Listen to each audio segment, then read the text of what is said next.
बिस्मिल्लाहिर्रहमानिर्रहीम। शुरू अल्लाह के पाक नाम से जो नहायत मेहरबान और रहम करने वाला है। मेरे रब की दी गई नेमतों का, रहमतों का, बरकतों का हर लम्हा हर घड़ी शुक्र अदा करके ज़िंदगी गुजारनी चाहिए। अस्सलाम वालेकुम ख़वातीन व हज़रात, हम आपको खुश आमदीद कहते हैं दिल की गहराइयों से। Pakistan television network Lahore centre से बराह रास्त वीकेंड एट होम की प्रोग्रामिंग हमारी टीम और सुंदस जमील के साथ आप देख रहे हैं। दिल की गहराइयों से आपको वेलकम करते हुए और इसी दुआ के साथ कि आप लोग खैरियत से अपनों के साथ अच्छा वक्त गुजार रहे होंगे और इन सुनहरी यादों को समेट रहे होंगे, इस वक्त को समेट रहे होंगे। ये हुनर भी जिन लोगों को आता है उनकी ज़िंदगी बड़ी खुश होना या खुशी हासिल करना ये कुछ और बात है, ये एक और कैफियत का नाम है। लेकिन इत्मीनान और सुकून के साथ ज़िंदगी गुजारना, मैं ये ज़ाती तौर पे समझती हूँ, ये एक और कैफियत का नाम है। खुशी तो आपको बड़ी दुनियावी चीज़ों में भी मिल जाती है, लेकिन क्या इत्मीनान और सुकून आपको उनसे मिलता है कि नहीं, ये एक सवाल है। आपकी बड़ी ख्वाहिशात, मेरी भी, आपकी, हम सब की दुनियावी बड़ी ख्वाहिशात होती हैं। वो ख्वाहिश आपकी पूरी हो जाती है तो फिर आप दूसरी ख्वाहिश की तरफ अपने जहन को गामजन कर लेते हैं। लेकिन इत्मीनान और सुकून जिन लोगों की ज़िंदगी में होता है, मुझे लगता है उनसे ज़्यादा सक्सेसफुल, उनसे ज़्यादा कामयाब इंसान कोई नहीं। इसीलिए मैं देखती हूँ कि जो हमारे बड़े बुज़ुर्ग हैं उनमें एक बड़ा एक अकम्पलिशमेंट उनमें एक नज़र आती है। मेरे दादा जितनी भी ज़िंदगी उनकी थी अल्हम्दुलिल्लाह वो हयात रहे, तो उनमें जो एक सोर्स ऑफ अकम्पलिशमेंट मुझे नज़र आती थी, एक सेंस ऑफ अकम्पलिशमेंट नज़र आती थी, मुझे लगता है मेरे में नहीं है वो मौजूद। मैं आसपास भी लोगों को देखती हूँ तो हम लोग जो हैं बस दुनियावी ख्वाहिशात के चक्कर में असल ज़िंदगी के मानी को कहीं भूल बैठे हैं। तो खुदारा ज़िंदगी को भरपूर तरीके से एंजॉय करना सीखें अपनों के साथ, और यही इस प्रोग्रामिंग का ख़ास मकसद है। वीकेंड एट होम की ख़ास प्रोग्रामिंग जी, और हर प्रोग्रामिंग इसलिए ख़ास क्योंकि कुछ ऐसे आपके मेहमानों से मुलाकात कराई जाती है कि जिनसे मैं और आप बहुत कुछ सीखते हैं और सीखना चाहते भी हैं। एक बड़ी खूबसूरत अंग्रेज़ी की कोटेशन, उसका मैं मफ़हूम अंग्रेज़ी में पहले बताते हुए फिर उर्दू में बयान करते हुए, मैंने ये एक जगह पर पढ़ी थी कि birds do not fly because they have wings but they have faith in themselves and to have faith is to have wings. यानी आप थोड़ी देर के लिए ये सोचें कि अगर आप में वो खुद एतमादी हो, आप में वो कॉन्फिडेंस हो, आपको इस बात का यकीन हो कि आप अपनी मंजिल तक पहुंच सकते हैं, तो वो जो दुश्वारियां आएंगी, वो जो मुश्किलात आएंगी, वो जो हर्डल्स आएंगी, वो जो परेशानियां आएंगी, वो भी आप नहायत आसानी के साथ, क्योंकि आपको ये मालूम होगा, आपको इस बात का यकीन है कि आपका रब आपके साथ है, वो आपको तन्हा नहीं छोड़ेगा, अकेला नहीं छोड़ेगा। तो यकीन जाने आप अपनी मंजिल तक ज़रूर पहुँचेंगे। हो सकता है थोड़ी देर से पहुँचें, लेकिन पहुँच ज़रूर जाएंगे। सो इस बात पे भी यकीन रखना बहुत ज़रूरी है। और आपको मालूम है कि जहाँ पे मैं ख़ुद कोई अच्छी बात सीखती हूँ तो मैं ये समझती हूँ ये मेरी ज़िम्मेदारी है कि आप तक वो तमाम बातें ज़रूर पहुँचाई जाएँ जी। अच्छा जी, आज भी प्रोग्रामिंग लाइव और कुछ मौसीकी का भी एहतमाम किया गया है, कुछ ट्रिब्यूट्स का खराज तहसीन पेश करने का भी एहतमाम किया गया है। पाकिस्तान टेलीविज़न नेटवर्क है जी, अपनी रिवायात को बरकरार रखना बहुत बहुत ज़रूरी है। और जो लोग पाकिस्तान का नाम अपनी इनफरादी सतह पे रोशन करते हैं तो उनकी कोशिशों और काविशों को हमेशा याद रखना चाहिए। मेरे सामने अनम मौजूद हैं, तो अनम को ज़रा वेलकम करते हैं। अस्सलाम वालेकुम। वालेकुम अस्सलाम, कैसी हैं आप? बिल्कुल ठीक, अल्लाह का शुक्र। Anam, how are you? मैं बिल्कुल ठीक ठाक। आप आज बड़ी हसीन लग रही हैं। अच्छा, लेकिन सबसे ज़्यादा हसीन जो है ना आपके इयरिंग्स लग रहे हैं मुझे, वो मतलब वो कॉम्प्लीमेंट कर रहे हैं आपके ड्रेस के साथ, है ना? Thank you. ये मैं आपको ज़रूर बताते हुए, मेरी बहुत प्यारी बखनबाजी, ये ख़ास के इयरिंग्स मैंने पहने हुए हैं। मेरी ज़िंदगी में बड़ी ख्वाहिश रही थी, मैं ख़ुद अपने फैमिली में सबसे बड़ी हूँ, तो मेरा कोई बड़ा बहन भाई कभी भी नहीं था, नानकों की साइड से भी, दादकों की साइड से भी। तो मैं हमेशा बड़ी हसरत करती थी कि कोई मेरी बड़ी बहन हो, कोई मुझे बड़ा भाई मिले। तो मुझे बखनबाजी की सूरत में एक बड़ी बहन मिली है, तो मैं I feel, and she always takes care of my earrings. Thank you so much बखनबाजी। अच्छा जी, आप मुझे बताइएगा कि क्या कुछ होने वाला है आज? हम बनाएंगे ग्रेप फ्रूट मार्गरीटा बनाएंगे, और साथ में हम बना रहे हैं mac and cheese balls. Okay. और साथ में हम बनाएंगे चिकन हांडी, मलाई टाइप की हम चिकन हांडी बनाएंगे, क्रीम के साथ थोड़ा सा उसका कॉम्बिनेशन करेंगे। ठीक है। तो ये मतलब टोटल मैंने 2 अलग अलग डिशेस इसलिए रखी हैं कि जो है अगर आपका देसी का मूड है तो देसी आ गया, और अगर थोड़ा आपका कॉन्टिनेंटल वाली साइड पे जा रहा है तो मैक एंड चीज़ जो है। उसके बाद मैं घर गाड़ी तो नहीं चला के जाऊंगी, भागते जाऊंगी, इतनी कैलोरीज होंगी। मलाई ज़रा कम रखना है फिर। हाँ, मैं क्रीम डालूंगी मगर थोड़ी कम उसके अंदर। ठीक है, आप बनाना शुरू करें। थोड़ी देर में आपसे किचन सेगमेंट में मुलाकात होती। ख़वातीन हज़रात, मेरे जो सामने मेहमान शख्सियत मौजूद है, इनका तारुफ कराते हुए, आपको मालूम है वीकेंड एट होम में हमारी कोशिश ये होती है सेगमेंट्स के ज़रिए, बिलखसूस सैटरडे की प्रोग्रामिंग और नशरियात में सेगमेंट्स के ज़रिए हर सेगमेंट में कुछ ना कुछ नया सीखने और जानने को मिले। और फिर सेहत की जब बात आती है तो सेहत के तो ऐसे मौज़ूआत, और फिर सेहत के मामले में बच्चों का, औलाद एक ऐसी खूबसूरत अल्लाह ताला की तरफ से नेमत है कि औलाद की तकलीफ़ नहीं भाई देखी जाती। आप मुझसे पूछे, मैं खुद एक माँ हूँ, एक तो माँ बाप की तकलीफ़ और औलाद की, ये दो रिश्ते ऐसे हैं ना, आप माँ बाप में से हैं और आपकी औलाद आप में से है।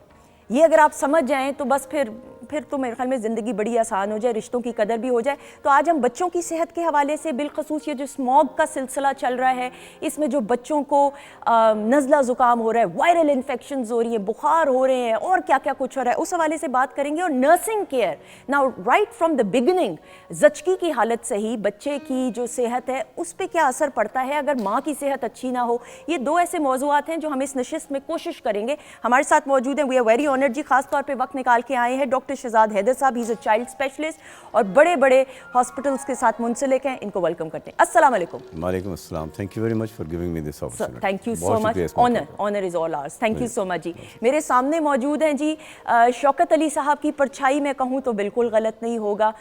शौकत अली साहब हमारे वो लिविंग लेजेंड जो अपने काम और फ़न की वजह से हमेशा हमारे दिलों में ज़िंदा रहेंगे।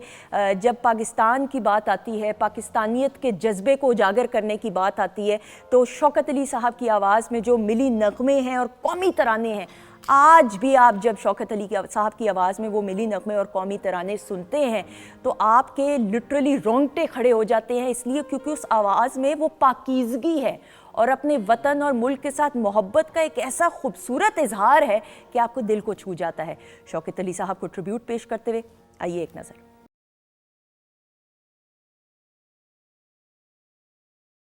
जाग उठा है सारा वतन, साथियों मुजाहिदो। शौकत अली साहब को याद करते हुए उनकी परछाई हमारे सामने मौजूद है। इमरान शौकत अली साहब मौजूद हैं, आंखें नम हो रही हैं। रिश्ता ऐसा आपका। अस्सलाम वालेकुम इमरान भाई, कैसे हैं आप? वालेकुम सलाम सुंदर सी, मैं आपका बहुत ज़्यादा शुक्रगुज़ार हूँ, पीटीवी का बहुत ज़्यादा शुक्रगुज़ार हूँ कि आपने याद फरमाया, क्योंकि हमने तो तमाम उम्र यही देखा कि दूसरा घर जो है वो पीटीवी है। बिल्कुल। अपने वालिद साहब की जो आइडेंटिटी है वो दैट इज़ पीटीवी। बिल्कुल सही। जिसने पूरी दुनिया में शौकत अली को शौकत अली बनाया, और वालिद साहब को जिस तरह अपनी औलाद से मोहब्बत थी, हम लोगों से मोहब्बत थी, उसी तरह उनको पीटीवी से मोहब्बत थी। और पीटीवी की मैं शुक्रगुजार हूँ कि वो उस मोहब्बत को अभी तक निभाए हुए हैं, कि वो हमें याद करते हैं इस मौके पे। तो मैं बहुत शुक्रगुजार हूँ आपका। नहीं बिल्कुल, कोई मैं नहीं समझती, हम अपने लेजेंड्स को तो भूल ही नहीं सकते। उनकी कंट्रीब्यूशन जो है, अपनी मिसाल आप है और आपका ख़ास तौर पे हम शुक्रिया अदा करते हुए अब आप हमारे साथ प्रोग्राम के आखिर तक रहेंगे। कुछ यादें हम आपके साथ शेयर करेंगे। ख़वातीन हज़रात, प्रोग्राम के आगाज़ में मैंने आपसे बात की, डॉक्टर साहब इज़ हियर विद अस। हम आज स्मोक के हवाले से बच्चों पर उसके क्या असरात मुरतब हो रहे हैं डॉक्टर साहब, लेकिन now these are two different topics. एक तो स्मोक का भी है, लेकिन बच्चों की जो निगहदाश्त है या उनकी जो हेल्थ की इश्यूज़ हैं वो तो मेरे ख्याल में ज़चकी के वक्त से शुरू हो जाती हैं।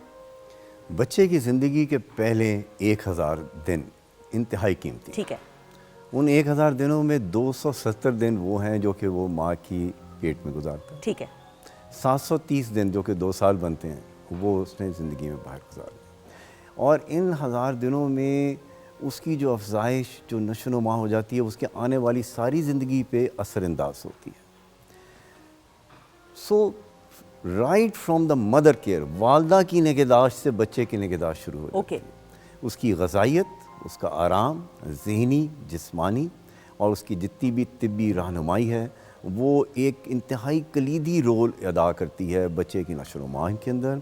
और फिर वो सारे उसके एंटीनेटल केयर, उसके अंदर उसको पूरी तरह तवज्जो देनी चाहिए। देन बच्चे की पैदाइश हमेशा एक अच्छी जगह पे होनी चाहिए। अच्छी जगह का मतलब ये नहीं कि I am talking of luxury, but it should be in a good hospital, it should be in a proper place. मैं नहीं, ये जो हम लोग कई दफ़ा हमारे रूरल सेटअप में, गाँव में, घरों में हो जाते हैं, मामले हो जाते हैं, वो should be discouraged. Okay doctor साहब, ऐसे होता तो वहाँ पे सही मामलात हो जाते हैं? नहीं, आपको मैं इसलिए बताना चाहता हूँ, बच्चे की ज़िंदगी का जो पहला मिनट है हम उसे गोल्डन मिनट कहते हैं। बिल्कुल ठीक है। अगर उसमें कहीं उसकी रेस्पिरेशन कोई उसके सांस की किसी किस्म का कोई प्रॉब्लम है, that has to be rectified immediately Okay. And that can only happen एक हॉस्पिटल में। बिल्कुल ठीक। और उसके असर इतने गहरे होते हैं कि वो बच्चे के वालिदैन की ज़िंदगी ना जाए मानदन ना पाए रफ्तन। ठीक है। उसके जो असरात हैं वो इतने इरिवर्सिबल होते हैं, सेरेब्रल पॉलिसीज होती हैं, फॉलेज हो जाते ठीक है। हैं, सो मेनी थिंग्स। बिल्कुल सही। सो ये एक ख़ास तौर पे मैं क्यों ये सारा पॉइंट लेके चल रहा हूँ कि हमारे अवामुन नास को अंदाज़ा होना चाहिए कि ये छोटी बहुत जो एहतियातें हैं ये सारी ज़िंदगी उनको आसानियाँ देंगी, बच्चे को भी देंगी, उनके वालिदैन को भी देंगी। बिल्कुल सही। डॉक्टर साहब, if I am not wrong, मुझे मेरी इस्लाह ज़रूर कीजिएगा, कहते हैं कि बच्चा जब पैदा होता है वो जो पहला रोना उसका होता है वो वक्त पे होना इसलिए ज़रूरी है कि अगर सांस नहीं पहुंच रही सही तरीके से तो वही फिर उसी के सारे असरात हैं, क्योंकि ये जो पहला मिनट है, जो physiology of the first breath है, ये अगर आप देखें तो अल्लाह की रबूबियत और उसकी हाकमियत आप अंदाज़ा हो जाते हैं कि कैसे पानी की जगह हवा आनी शुरू हो जाती है। इट इज़ अ मार्वल, ये एक मिरेकल है, एक मौजज़ा है जो कि बज़ाते खुद आपको दम खुद कर देता है। बिल्कुल सही। लेकिन इसमें बड़ी नज़ाकतें हैं और इसके अंदर बड़ी एहतियात लाजिम है और इसके लिए जितने भी आपके पास वसाइल हैं वो मौजूद होने चाहिए। खुदा न खास्ता कहीं अगर उसमें कोई रुकावट आई है, कोई मसला आया है, तो वहाँ पर वो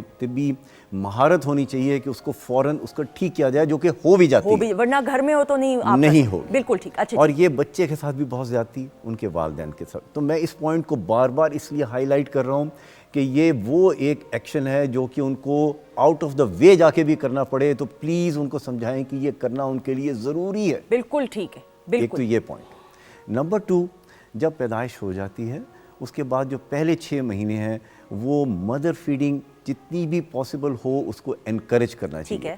माँ के दूध में अल्लाह ने जो ग़ज़ाई क़ुव्वत रखती है, जो उसमें अज्जा रख दिए हैं, वो आप जो है ना रेप्लिकेट नहीं कर सकते फार्मूला मिल्क से। वो उनको ख़ुद भी वो लोग कन्फेस करते हैं। वो तो उस सूरत में मजबूरी में जबकि माँ का दूध अवेलेबल ना हो या इतना क्वांटिटी ना हो कि उसको सेटिस्फाई करना हो, तो उसमें हमने डेफिनेटली सप्लीमेंट करना होता है। बिल्कुल ठीक है। लेकिन first choice should be mother's milk for 6 months। ठीक है। उसके बजाते खुद बहुत ही अहम दूर रस नताइज हैं क़ुव्वत मुदाफ़ियत में, नशोनुमा में, शख्सियत में। तीसरी बात याद रखिए, जो पहले 2 साल हैं इसके अंदर जो भी ग्रोथ होनी है वो हार्मोन डिपेंडेंट नहीं है, वो न्यूट्रिशन डिपेंडेंट है। ओके, यानी वो हार्मोन्स पे नहीं, जो ग़ज़ा बच्चा जो खाएगा, आप बच्चे को ग़ज़ा दे रहे हैं, जो एहतियात कर रहे हैं, जो आप उसकी वहाँ पे कफ़ालत कर रहे हैं, उसके इमीडिएट असरात हैं। और वो 2 साल के अंदर जो उसने हाइट, वेट और उसने अपने सोशल स्किल्स सीखनी है और जो उसने बाकी अपने लैंड मार्क्स पूरे अचीव करने हैं, माइलस्टोन अचीव करने हैं, वो उसके अंदर वो सारी उसकी ग़ज़ाइयत जो है वो बड़ा कलीदी रोल अदा करती है। बिल्कुल। तो इसका मतलब हमें बच्चे को, हम सब की है, मेरा खुद भी होता है कि बच्चा मुटल्ला सा होना चाहिए, क्यूट होना, वो होना और हेल्दी होना, they are two different things. Healthy होना, मुटल्ला एक अनदर बड़ा इंपॉर्टेंट पॉइंट है कि हमारे एक साइंटिफिक पैरामीटर्स होते हैं कि जी इस महीने में बच्चे ने ये मूवमेंट सीख जानी चाहिए, इतना उसका वेट हो जाना चाहिए, इतनी उसकी हाइट हो जानी चाहिए। If he is achieving that तो we don't need an obese child, क्योंकि हमें शौक है। मैं खुद कहूँ, मैं नहीं, वो they look very cute, I understand, but that is not only the only signature कि ये हेल्दी और ये हेल्दी नहीं है। अमूमन मेरे पास कई वालदा हैं, वो आके कहती हैं जी कि ये आप तो ये कहते हैं कि बिल्कुल हेल्दी है पर मुझे तो थोड़ा फूला हुआ बच्चा चाहिए, मेरे फैमिली वाले कहते हैं जी ये इतना फूला हुआ नहीं है, इतना क्यूट नहीं है। मैंने कहा द पॉइंट ये है कि आप आज उसको ओवर इंडल्ज करेंगी तो आप उसके फैट सेल्स वहाँ पे इतने उसको एक्लेमेटाइज कर देंगे, सारी ज़िंदगी वो फिर मोटापे से ही जंग करता है। बिल्कुल ऐसा ही है। And that can also have long standing effects regarding diabetes, hypertension and so many. बिल्कुल सही। सो जो अल्लाह ने एक मुतवाज़न मुतनासिब ग़ज़ा रखी है, आपने वो देनी है। ग़ज़ा की जो है वो ये जो एक मुट्ठी होती है, इसके अंदर आपकी पूरा मॉर्सल ऑफ द फूड जितना खाना है वो इस हिस्से तक खाना चाहिए होता है, इसी में आपका पेट भर जाता है। We don't need lot of food. और इसके भी 4 हिस्से हैं जिसमें कि प्रोटीन्स हैं, कार्बोहाइड्रेट्स हैं, फैट्स हैं और सारे आपके ये विटामिन और एसेंशियल एलिमेंट्स। बिल्कुल। डॉक्टर साहब, मैं सॉरी, मैं कता कलामी की माफ़ी, यहाँ पे मैं एक सवाल ज़रूर, आई एम श्योर बहुत सारी मदर्स देख रही होंगी, समझना चाह रही होंगी। हमारे यहाँ ये होता है कि भाई बच्चे ने 8 घंटे से कुछ खाया नहीं, बच्चा नहीं मांग रहा खाना, लेकिन अगर एक माँ, जिसमें मैं खुद भी शामिल हूँ, मैंने भी अपनी बेटी के साथ किया कि वो ज़बरदस्ती आप बच्चे को खिला रहे हैं, जबकि बच्चे को अगर ज़रूरत होगी वो रोएगा या कोई सिग्नल देगा। Is it the right way to feed the child? देखिए, बच्चे में पहले साल में कुदरत ने उसके अंदर उसकी भूख, उसकी हाजमे की कुव्वत से ज़्यादा रखती है। ठीक है। क्यों? क्योंकि उसने पहले साल में अपने वेट को 3 से 4 गुना बढ़ा लेना है, अगले किसी साल के अंदर उसका वेट दोगुना भी नहीं होना, ठीक है। सो वो एक जो अर्ज है ऑफ हंगर, वो तो कुदरत की तरफ से उसके अंदर मौजूद होती है, और उसके लिहाज से जब वो मांगेगा, हंगर क्राई ख़ास टिपिकल किस्म की होती है, मालदा को फ़ौरन समझ आ जाती है कि वो भूखा है और उसे दूध देना है, ठीक है। और उसमें भी बेसिक प्रिंसिपल ये है कि जब भी दूध मांगे प्लीज़ फ़ौरन सारे काम छोड़ के उसको दूध दें, क्योंकि उसको दूध की कमी का एहसास बड़ा शदीद होता है, और उसके दूध पीने से इत्मीनानियत भी बहुत मुकम्मल होती है, और वो जो भी उसको दूध दे रहा होता है वो उसको आइडेंटिफाई करता है, उससे रिलेट करता है, उससे ताल्लुक़ होता है और वो उसको पहचानता है। सो दूध एक तो जब मांगे बच्चा दे, ठीक है। नंबर 2, जब वो ना मांगे ज़बरदस्ती ना करे। बिल्कुल सही। जब वो सो रहा हो, आपको लगे जी अब 2 से 4 घंटे गुजर गए हैं, आप ज़्यादा से ज़्यादा ये है कि थोड़ा सा अगर फीडर के तौर पे या मदर अपने खुद भी अगर वो थोड़ा सा चैलेंज देना चाहते हैं, वो सामने उसके लिप्स पे रखते हैं, अगर तो वो करना चाहेगा सोते में भी तो ही कैन टेक दैट, बिल्कुल सही। अगर नहीं है तो please don't freight about it, इसलिए कि जब भी वो उठेगा तो उसकी अर्ज जो है बायोलॉजिकली उसको समझ आ जाएगी मुझे भूख लगी, वो रोएगा। बिल्कुल सही। और आपने ये बात समझ लेनी है, कभी कभी ये भी मिसनोमर होता है कि जनाब 2 घंटे से पहले हमने दूध नहीं देना, बच्चा रोता रहे, 2 घंटे पूरे करेंगे तो हमने देना है। हाँ, ये भी एक बड़ी गलत बात पूरा है। 2 घंटा, नहीं, 4 के बाद 6 बजे देना है। There is no schooling in the feeding. सही। आपने दूध दिया, उसने आधा घंटा गुजार लिया, घंटा गुजार लिया, 2 घंटे गुजार लिए, उसके बाद रोया, आपने फ़ौरन देना। ठीक है। एक तो ये प्रिंसिपल, जब वो नहीं लेना चाहता ज़बरदस्ती नहीं करनी, जब वो सो रहा है कंफर्टेबली सोने दें, माइनर से एक उसको आप अपॉर्चुनिटी दे दें, पी सकता है तो ठीक है, नहीं पी सकता तो वेट। बिल्कुल सही। ये दूध की हद तक है।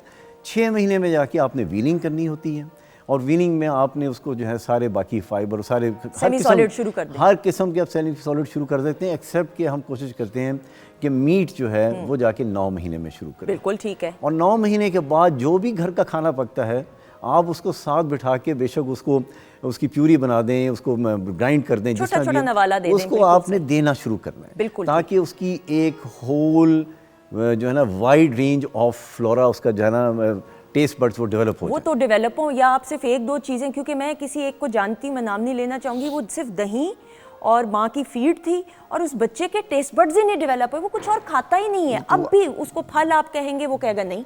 9 महीने के बाद there is no special food for the child. बिल्कुल ठीक। जो घर में बन रहा है, और कोशिश किया करें कि उसको बेशक हाई चेयर पे बिठा के साथ बिठा के खिलाएं। बिल्कुल ठीक। बिकॉज उसका एक बड़ा बाइंडिंग इफेक्ट होता है, that is a social meeting point. Parents के साथ बच्चे खाते हैं, वो उनके अंदर एक आपस की बॉन्डिंग होती है, वो एक बड़ी ज़बरदस्त मेमोरी होती है जो कि उसके आगे भी जाके बड़ी हेल्प करेगी। तीसरी बात, आपने ये जो है बाहर के खाने, उनसे भी इनको परहेज़ करके रखना। डॉक्टर साहब पहले हम खुद करेंगे परहेज़ तो बहुत लाजमी है। और एक और इम्पॉर्टेंट पॉइंट है जो हम भूल जाते हैं, सबसे इम्पॉर्टेंट जो है ना बच्चे के रेयरिंग में, याद रखिए रात को 9 बजे सुला दिया करें। बिल्कुल सही, आई टोटली एग्री। उसकी एक साइंटिफिक रीज़न है, इनकी ग्रोथ हार्मोन जो हैं वो पैदा होते हैं रात के वक्त ज़्यादा, और वो उस वक्त पैदा होते हैं जबकि बच्चा डीप स्लीप में हो, और डीप स्लीप में वो जाते हुए से 2-3 घंटे लगते हैं। ये नहीं कि वो 12 बजे सोएगा तो फ़ौरन डीप स्लीप शुरू हो जाएगी। So you put them to bed around 9 o'clock, 12 बजे तक वो डीप स्लीप में हों, फिर 12 से 3-4 बजे तक वो टाइम पीरियड आता है जिसमें कि ग्रोथ हार्मोन सीक्रेट होता है। And growth hormone is a game changer.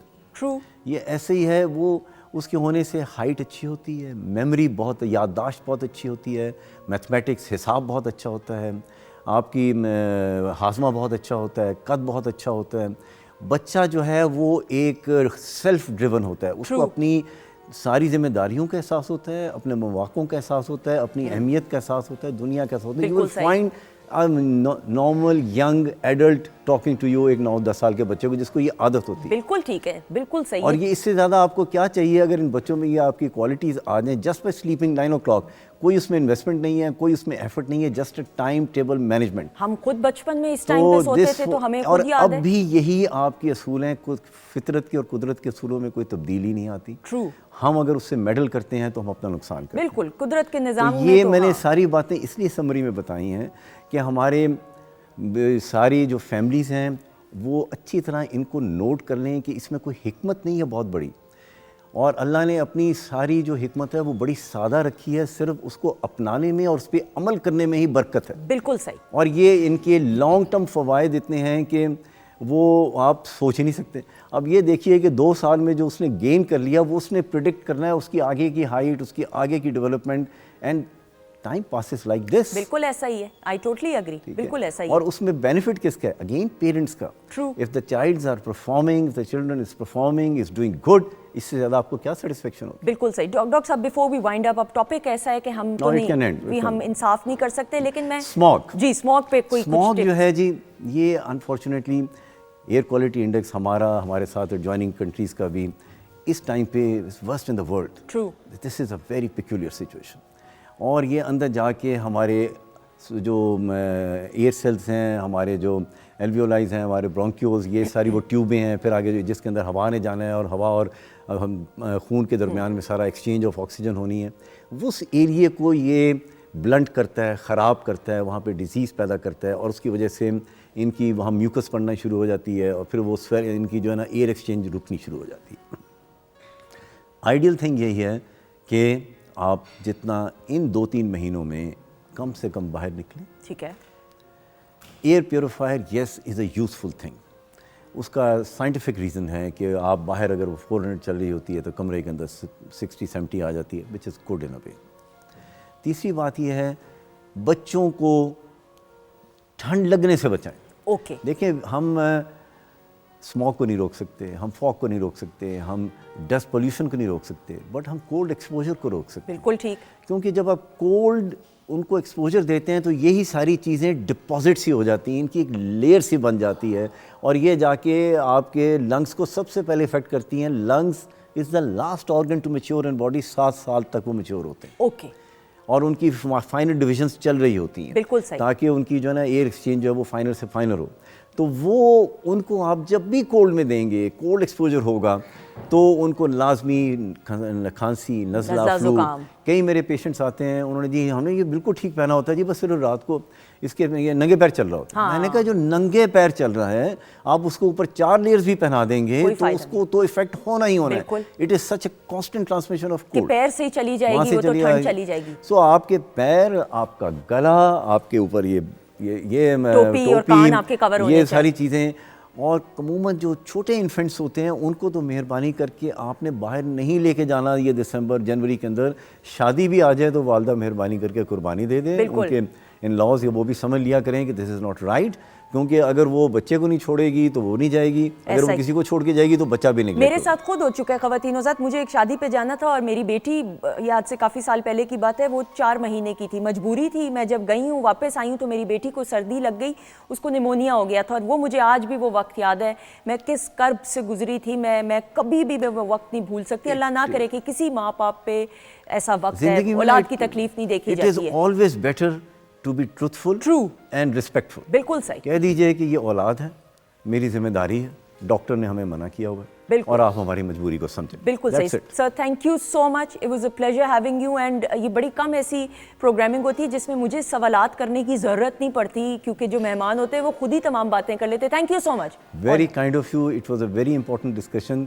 आप इतना मौका देती हैं जिसमें हम लोगों को बताते हैं ये बातें, कुछ किसी को भी समझ आ जाएंगी, वो सदका जारी। बहुत शुक्रिया। और वह जो बच्चे हैं, ये अल्लाह की सबसे कीमती नेमत है। बिल्कुल। वो कहते हैं कि there is nothing sweeter than child in the universe. ऐसा ही है। And whenever child is born, it gives me hope that God is yet not disappointed with mankind. ये एक तोहफा है। वाह, बेशक बेशक sir, thank you so much. ख़वातीनो ज़ात बातचीत का सिलसिला जारी है। हमारे साथ इमरान शौकत अली साहब मौजूद हैं। इमरान भाई, क्या पेश करेंगे? जी, एक बड़ा खूबसूरत आइटम। वैसे तो बेशुमार उनके आइटम ऐसे हैं, हर आइटम, हर आइटम ऐसा है कि वही फेवरेट लगता है, मगर वो उनका 70 का जो सुपर हिट आइटम, पहला हिट आइटम, क्यों दूर दूर रहते हो हुजूर मेरे कोलों। अरे वाह वाह, प्लीज प्लीज। आपकी नज़र, सुनने वालों की नज़र।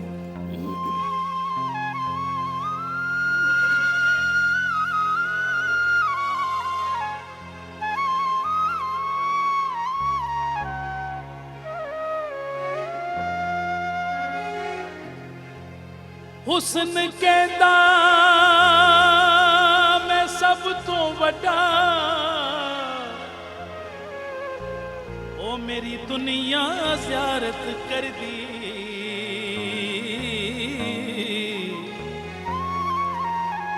दौलत कहंदी मैं सब तो वड्डी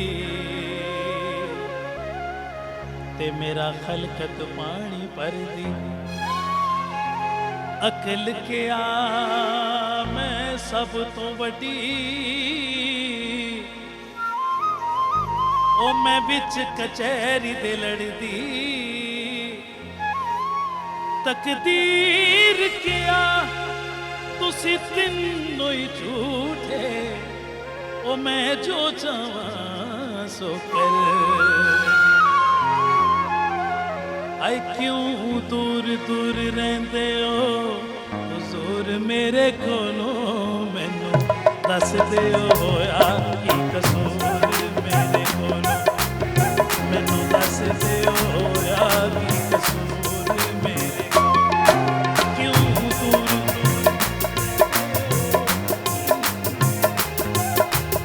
किथों सिखियां ने तुसा नजरां चुरानियां कदी हंस के ते बोलो मेरे दिल जानिया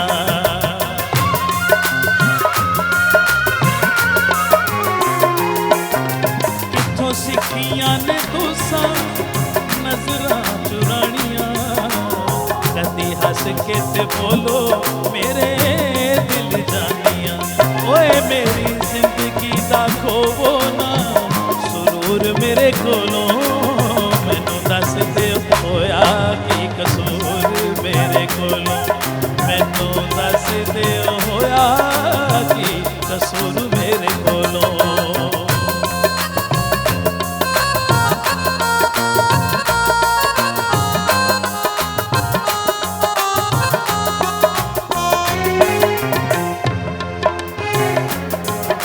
एदा रूप दा नहीं करना गुमान चाहिदा टुटे दिलां उते करना एहसान चाहिदा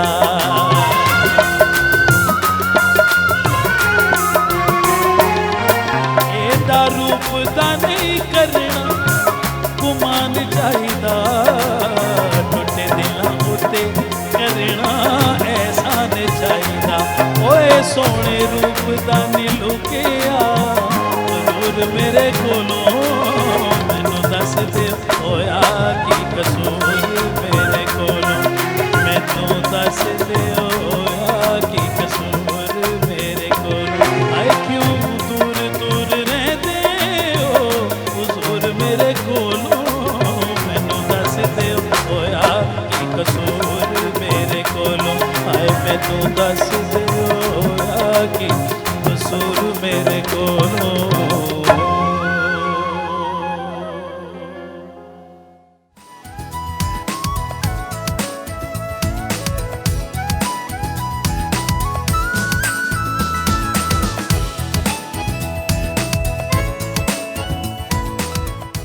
ख़वातीन हज़रात हम आपको खुश आमदीद कहते हैं। वीकेंड एट होम की live programming Pakistan television network Lahore centre से आप बराह रास्त देख रहे हैं और हमारे साथ प्रोग्राम के आगाज़ में और ब्रेक पर जाने से पहले शौकत अली साहब के द लेजेंडरी शौकत अली साहब के साहबजादे इमरान शौकत अली मौजूद हैं और इमरान भाई की आवाज़ में खूबसूरत लाइव सिंगिंग का भाई फिर बड़े लोगों की बड़ी बातें, तरबियत ऐसी, ट्रेनिंग ऐसी, अंदाज़ ऐसा, अंदाज़े बयां ऐसा कि फिर अपनी मिसाल आप। Thank you so much Imran भाई, बहुत शुक्रिया। आपका बहुत ज़्यादा शुक्रिया। नहीं, थैंक यू सो मच। ख़वातीन नज़र प्रोग्राम में ब्रेक के बाद हमें जिस मोअज़्ज़ज़ मेहमान ने ज्वाइन किया उनका तारुफ़ कराते हुए अपनी ज़िम्मेदारी को मैडम समझते हुए नहायत उम्दगी के साथ तमाम रिस्पॉन्सिबिलिटीज़ को पूरा इनका इदारा कर रहा है और ये इदारा ऐसा कि जितने भी मुस्तहिक बच्चे बच्चियाँ, लड़के लड़कियाँ, वो तमाम बच्चे बच्चियाँ जो तालीम हासिल करना चाहते हैं, तालीम हासिल करना हर बच्चे का हक़ है। ये तो ऐसा हक़ है कि इसके बारे में तो आपको ये सोचना ही नहीं चाहिए कि बच्चे को पढ़ना चाहिए या नहीं पढ़ना चाहिए। हेल्थ हो जाए, एजुकेशन हो जाए, ये तो बेसिक फैसिलिटीज़ होती हैं जो बच्चे को प्रोवाइड करना, फैसिलिटेट करना बहुत ज़रूरी है।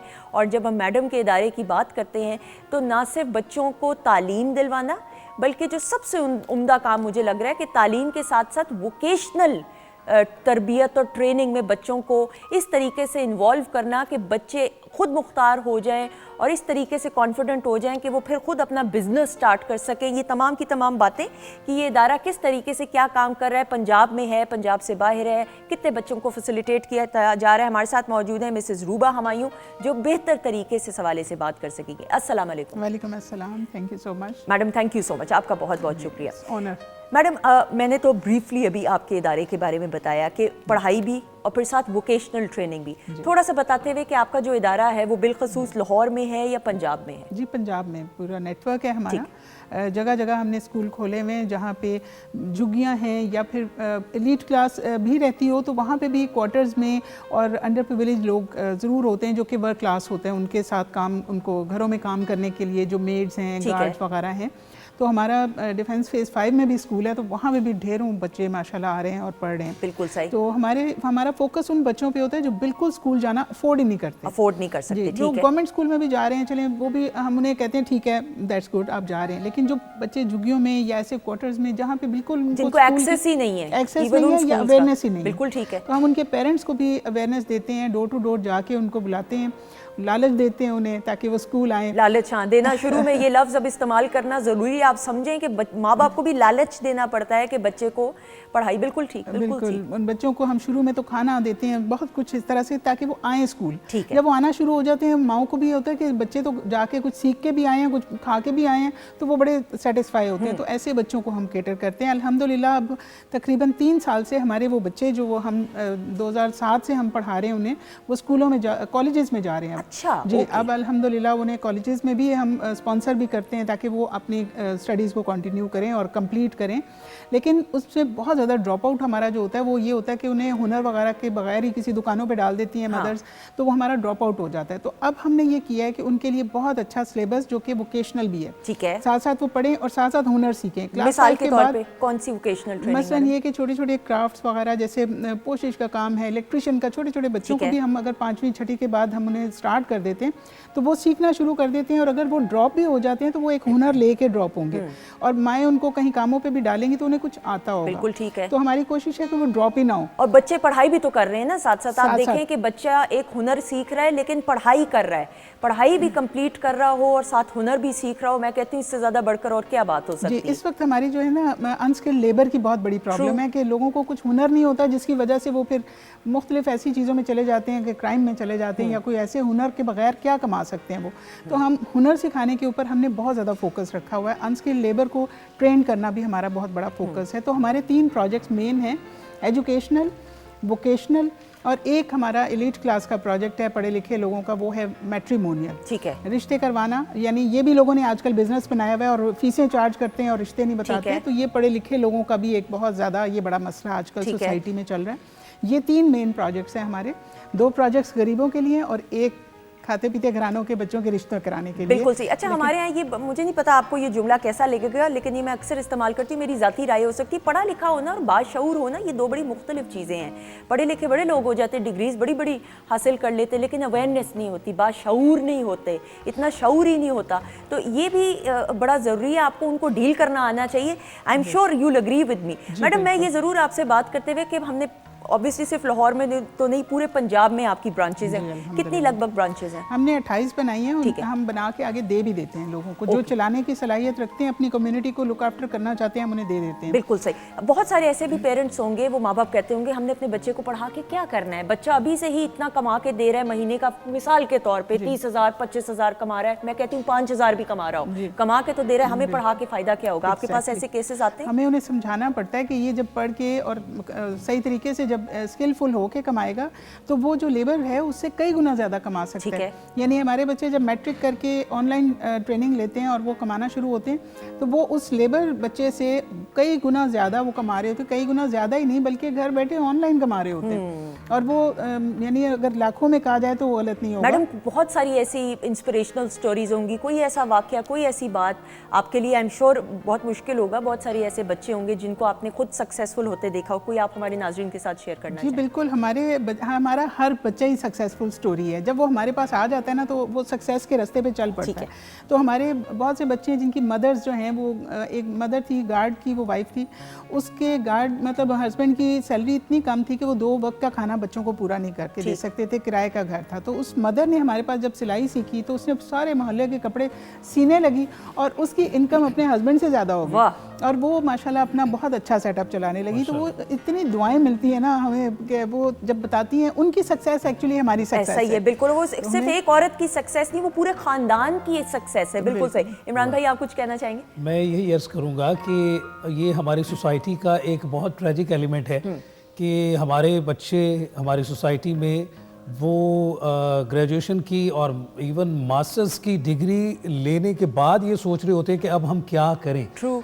तो आप शुरू से ही उनको, अगर उनकी लाइफ लाइन क्या है, उनका प्रोफेशन लाइन क्या उन्होंने अडॉप्ट करनी है, तो ये एक बहुत बड़ी जिम्मेदारी और मैं समझता हूँ बहुत बड़ा लेसन है कि आप जब आपकी ग्रास रूट ऊपर को जा रहे हों और पढ़ रहे हों और उसके साथ साथ कोई एक प्रोफेशन चूज़ करें तो आप मुआशरे को एक अच्छा और एक कामयाब जो है वो शहरी देंगे और उससे एक तो प्रॉस्पेरिटी आएगी, गुर्बत का खात्मा होगा और दूसरा जो खाली डिग्री लेना जो है वो हमारा गोल और अचीवमेंट नहीं होना चाहिए।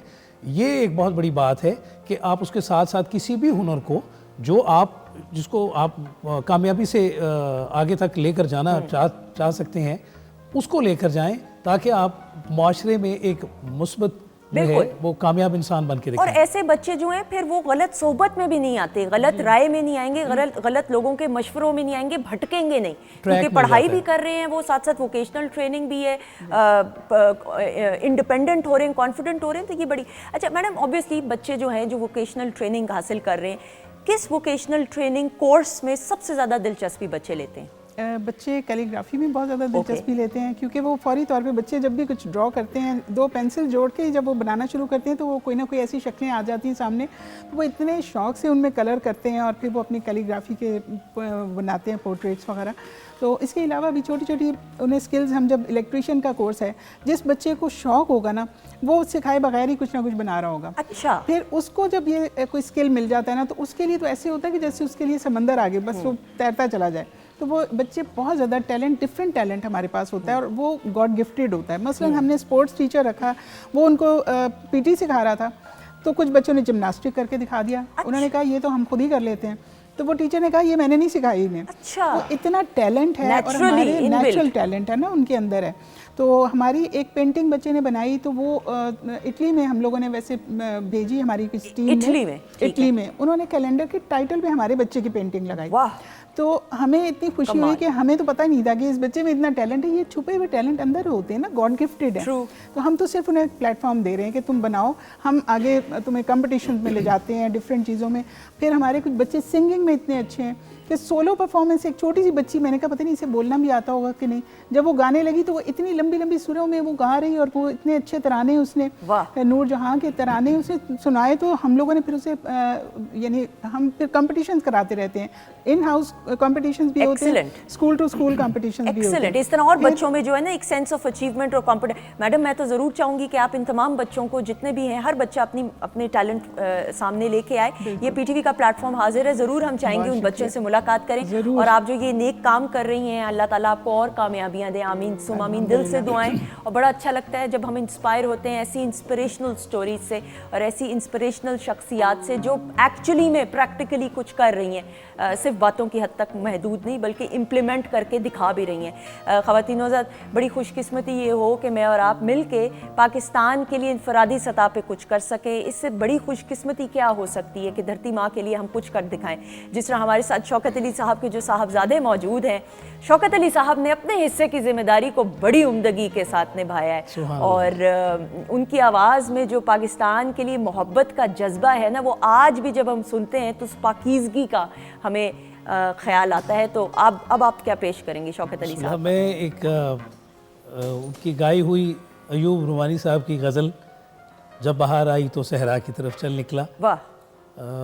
डैडी का एक खासा ये भी रहा कि उनकी शख्सियत और उनकी गायकी जो थी उसमें मोस्टली 90% जो उनके सॉन्ग्स हिट हुए जिनकी वजह से उनका नाम बना वो उनके अपने कंपोज किए हुए। बिल्कुल ठीक। He was a very great poet and music director as well. तो ये अल्लाह ताला ने उनको मल्टीपल क्वालिटीज़ दी हुई थी। मुझे अभी जो बातें, मुझे एक शेर याद आया कि मंजिलें उनका मुक़द्दर के तलब हो जिनको, मंजिलें उनका मुक़द्दर के तलब हो जिनको, बेतलब लोग तो मंजिल से गुजर जाते हैं। वाह।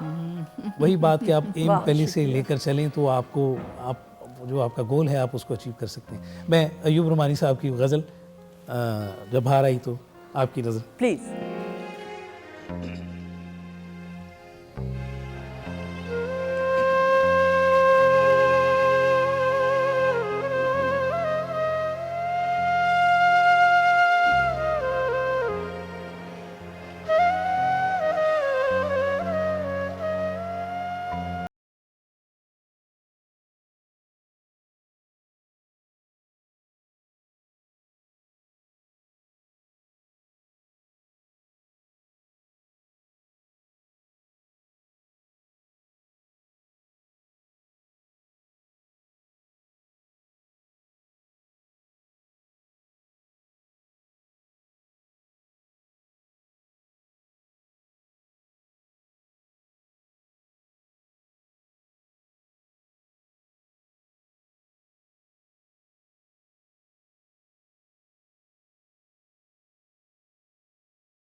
ख़वातीन व हम आपको खुश आमदीद कहते हैं वीकेंड एट होम की live programming Pakistan television network Lahore centre से आप बराह रास्त सुंदस जमील के साथ देख रहे हैं और किचन सेगमेंट की तरफ भी हम बढ़ेंगे। अभी कुछ किचन में प्रेजेंटेशन की तरफ जब हम जाएंगे तो रेसिपी भी शेफ़ अनम से पूछेंगे। हमारे साथ प्रोग्राम के आगाज़ से शौकत अली साहब के साहबजादे इमरान शौकत अली मौजूद हैं। Thank you so much Imran भाई, आपका बहुत बहुत शुक्रिया। जी आपका भी बहुत शुक्रिया, जैसे आपने रौनक जो है उसको बहाल रखा हुआ है, वो तो आपने हमेशा रखा, की तरह वो तो आपने रखा हुआ है, बहुत शुक्रिया, थैंक यू सो मच। ख़वातीन प्रोग्राम में जो अब मोअज़्ज़ज़ मेहमान आए उनका तारुफ कराते हुए हमने ये देखा है और ये हम जानते हैं कि जितने भी यंगस्टर्स हैं उनको क्रिकेट का जब शौक़ होता है, शायद ही किसी को नहीं होगा शौक़, तो क्रिकेट में या तो क्रिकेटर बनना होता है या बॉलर बनना होता है या क्रिकेट टीम का हिस्सा बनना होता है। लेकिन मेरी ये जो मेहमान शख्सियत हैं इन्होंने कहा कि मैं क्रिकेट से वाबस्ता तो ज़रूर हूँगा, मुझे क्रिकेट खेलने का भी शौक़ है, लेकिन मैं एम्पायरिंग के शोबे में आना चाहूँगा। और ये बड़ी अच्छी बात है कि इस कम उम्र में, छोटी उम्र में एम्पायर बन के पाकिस्तान क्रिकेट बोर्ड की एम्पायर की टीम का हिस्सा हैं, अगर मैं गलत नहीं हूँगी तो मैं समझती हूँ ये बड़ी अच्छी बात है। And he is a role model for all the youngsters out there कि जिनको क्रिकेट का शौक़ हो लेकिन सिर्फ क्रिकेट की हद तक महदूद ना रखें, क्रिकेट खेलने की हद तक अपने आप को महदूद ना रखें, आप एम्पायरिंग की फील्ड में भी आ सकते हैं। हमारे साथ मौजूद है मोहम्मद वकास। अस्सलाम वालेकुम। वालेकुम अस्सलाम। कैसे हैं आप? मैं बिल्कुल ठीक हूँ। इट्स एन ऑनर, प्लेजर, बहुत शुक्रिया। Thank you very much. मैंने जुमला दुरुस्त बोला, पाकिस्तान क्रिकेट बोर्ड के एम्पायर। एग्जैक्टली मैं बड़ा हम्बल्ड हूँ और बल्कि ऑनर फील करता हूँ to represent Pakistan cricket board और उनके साथ सर्व करना, उनके साथ काम करना। एक ड्रीम होता है टू बी क्रिकेटर पाकिस्तान में और क्रिकेट के हलकों में, लेकिन जब आपको लगता है थोड़ा सा कि नहीं, क्रिकेट के अलावा जो दूसरे शोबे हैं, एज अ क्रिकेटर आप अगर ऊपर नहीं जा सकते तो फिर अंपायरिंग है, फिर रेफरीशिप है और कोचिंग है। तो इनिशियली तो मेरी मीडिया स्टडीज़ में मास्टर्स था, दैन स्पोर्ट्स साइंसेज में मास्टर्स किया। श्रीलंका में मैंने उनका डोमेस्टिक T20 खेला हुआ है। ओके। बट ये है कि देन आई रियलाइज़ कि नहीं, अब वो वाला जो टाइम है वो एज गुज़र गई है। और क्योंकि एक आपको एज के साथ अंडर 19 फिर आप सीनियर टीम में जाते हैं, तो फिर मैंने कहा that's a good opportunity to represent Pakistan as a umpire. बिल्कुल ठीक है, ये भी एक बड़ा इम्पोर्टेंट, आपके बगैर एम्पायर्स के तो बगैर मैच ही नहीं मुकम्मल होता। यस बड़ा पोटेंशियल है इनफैक्ट, क्योंकि आप डायरेक्टली इन्वॉल्व रहते हैं with the game, with the players, ground में मौजूद रहते हैं। और पाकिस्तान में, पूरी दुनिया में अगर आप इस शोबे को देखते हैं तो जैसे पाकिस्तान में अलीम डार साहब ने, असद रऊफ साहब ने, फिर एहसन रज़ा साहब हैं, they are in elite panel umpires. तो उसके अलावा भी बड़ी अपॉर्चुनिटीज़ हैं कि आप पाकिस्तान को रिप्रेजेंट करते हैं। बिल्कुल सही। 8-9 साल से माशाल्लाह से आप एम्पायरिंग के शोबे से वाबस्ता हैं। जी बिल्कुल। 2015 में मेरी इंडक्शन हुई पाकिस्तान क्रिकेट बोर्ड में।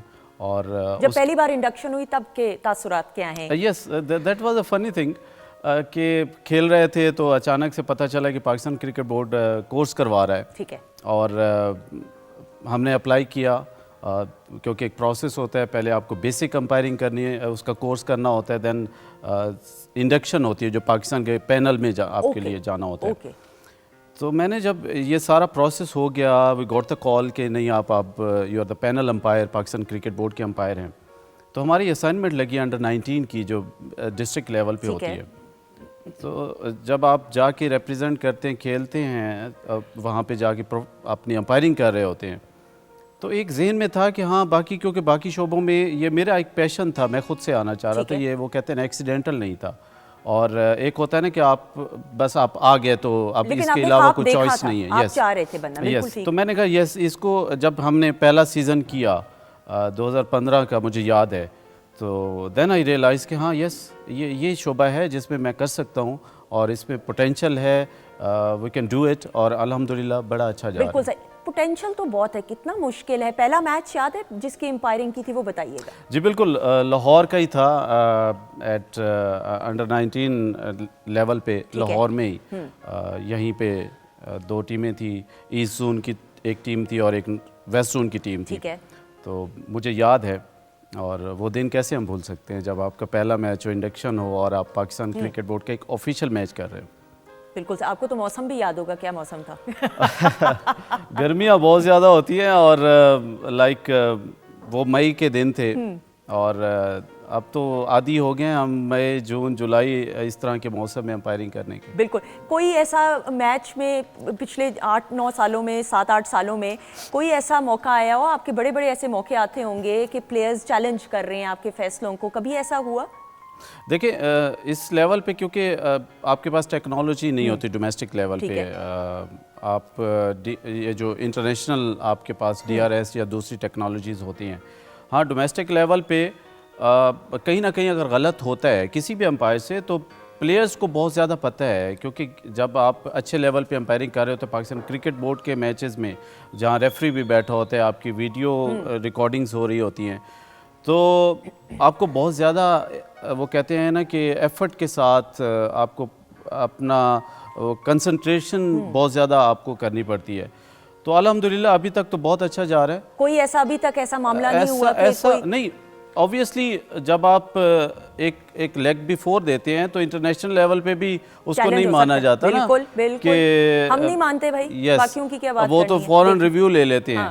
तो एंड ऑफ द डे कोई ये होता है कि वो प्लेयर सोचते हैं कि हाँ शायद ये मेरा आउट नहीं था, बट जो सामने एक अंपायर खड़ा होता है उसको बेहतर पता होता है और वो बेहतर एक पोजीशन में खड़ा होता है, क्योंकि उसने सेकंड्स को कुछ हिस्से में डिसाइड करना होता है कि ये आउट है, नॉट आउट है, क्या हो रहा है, क्योंकि बहुत सारे फैक्टर्स उसमें इन्वॉल्व होते हैं। बिल्कुल सही।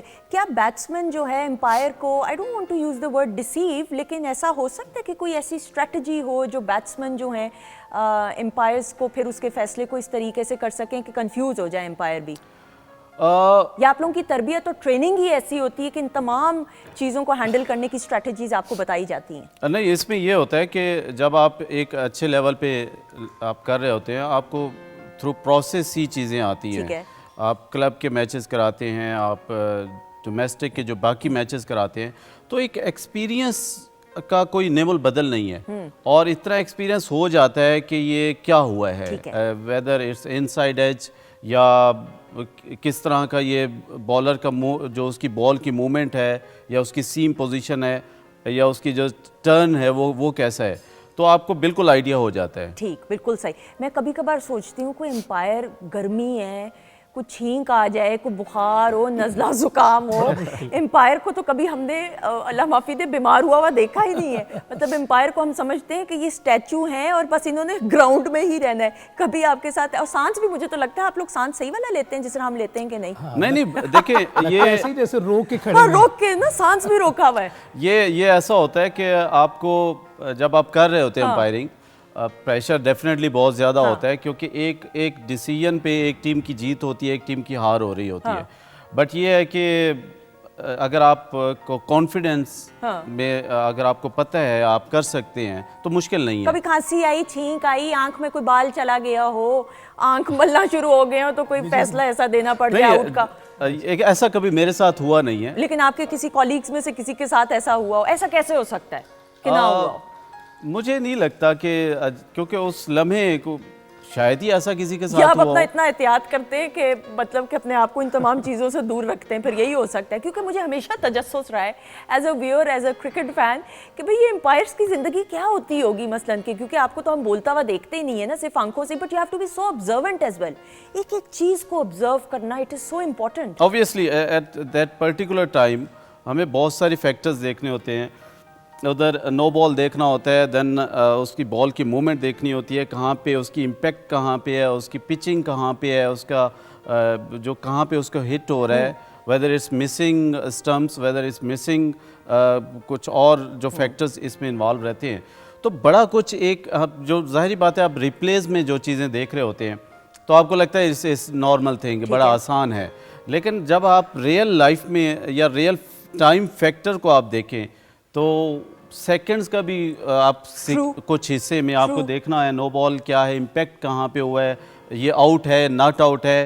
तो ये इम्पोर्टेंट ये है कि आपको ये नहीं होना चाहिए कि बॉलर कौन है या बैटर कौन है। बिल्कुल ऐसा ही। आपको नॉर्मल रहना है, कूल एंड काम रहना है, कॉन्फिडेंट रहना है और आपको अपना डिसीजन देना है आपको ये नहीं देखना कि कौन खेल रहा है, बिल्कुल आपको ये देखना है कि वेदर इट्स आउट और नॉट आउट, आपको वो डिसीजन देना होता है। बिल्कुल सही, you have to be so composed. और हम शौकत अली साहब की भी हम बात करते हैं तो जो उनकी शख्सियत में एक वो जो कंपोज थे, कूल और काम थे, इमरान भाई ये हमेशा से आपने जैसे when you are growing up, तो शौकत अली साहब हमेशा से ऐसे थे या वक्त के साथ साथ ऐसे हुए? नहीं जी, फ्रॉम द डे फर्स्ट उनका जो टेम्परामेंट था, उनमें जो बहुत ज़्यादा आजिज़ी थी, उनमें जो वतन से मोहब्बत का जज्बा था, वो बाय बर्थ ही था। ठीक, कि शुरू से ही उनको ऐसे देखा और ये उनकी तरफ से एक हमारे लिए एक हुक्म था कि आपने बेटा जब भी गाना है वतन के लिए गाना है, सूफिया के लिए गाना है,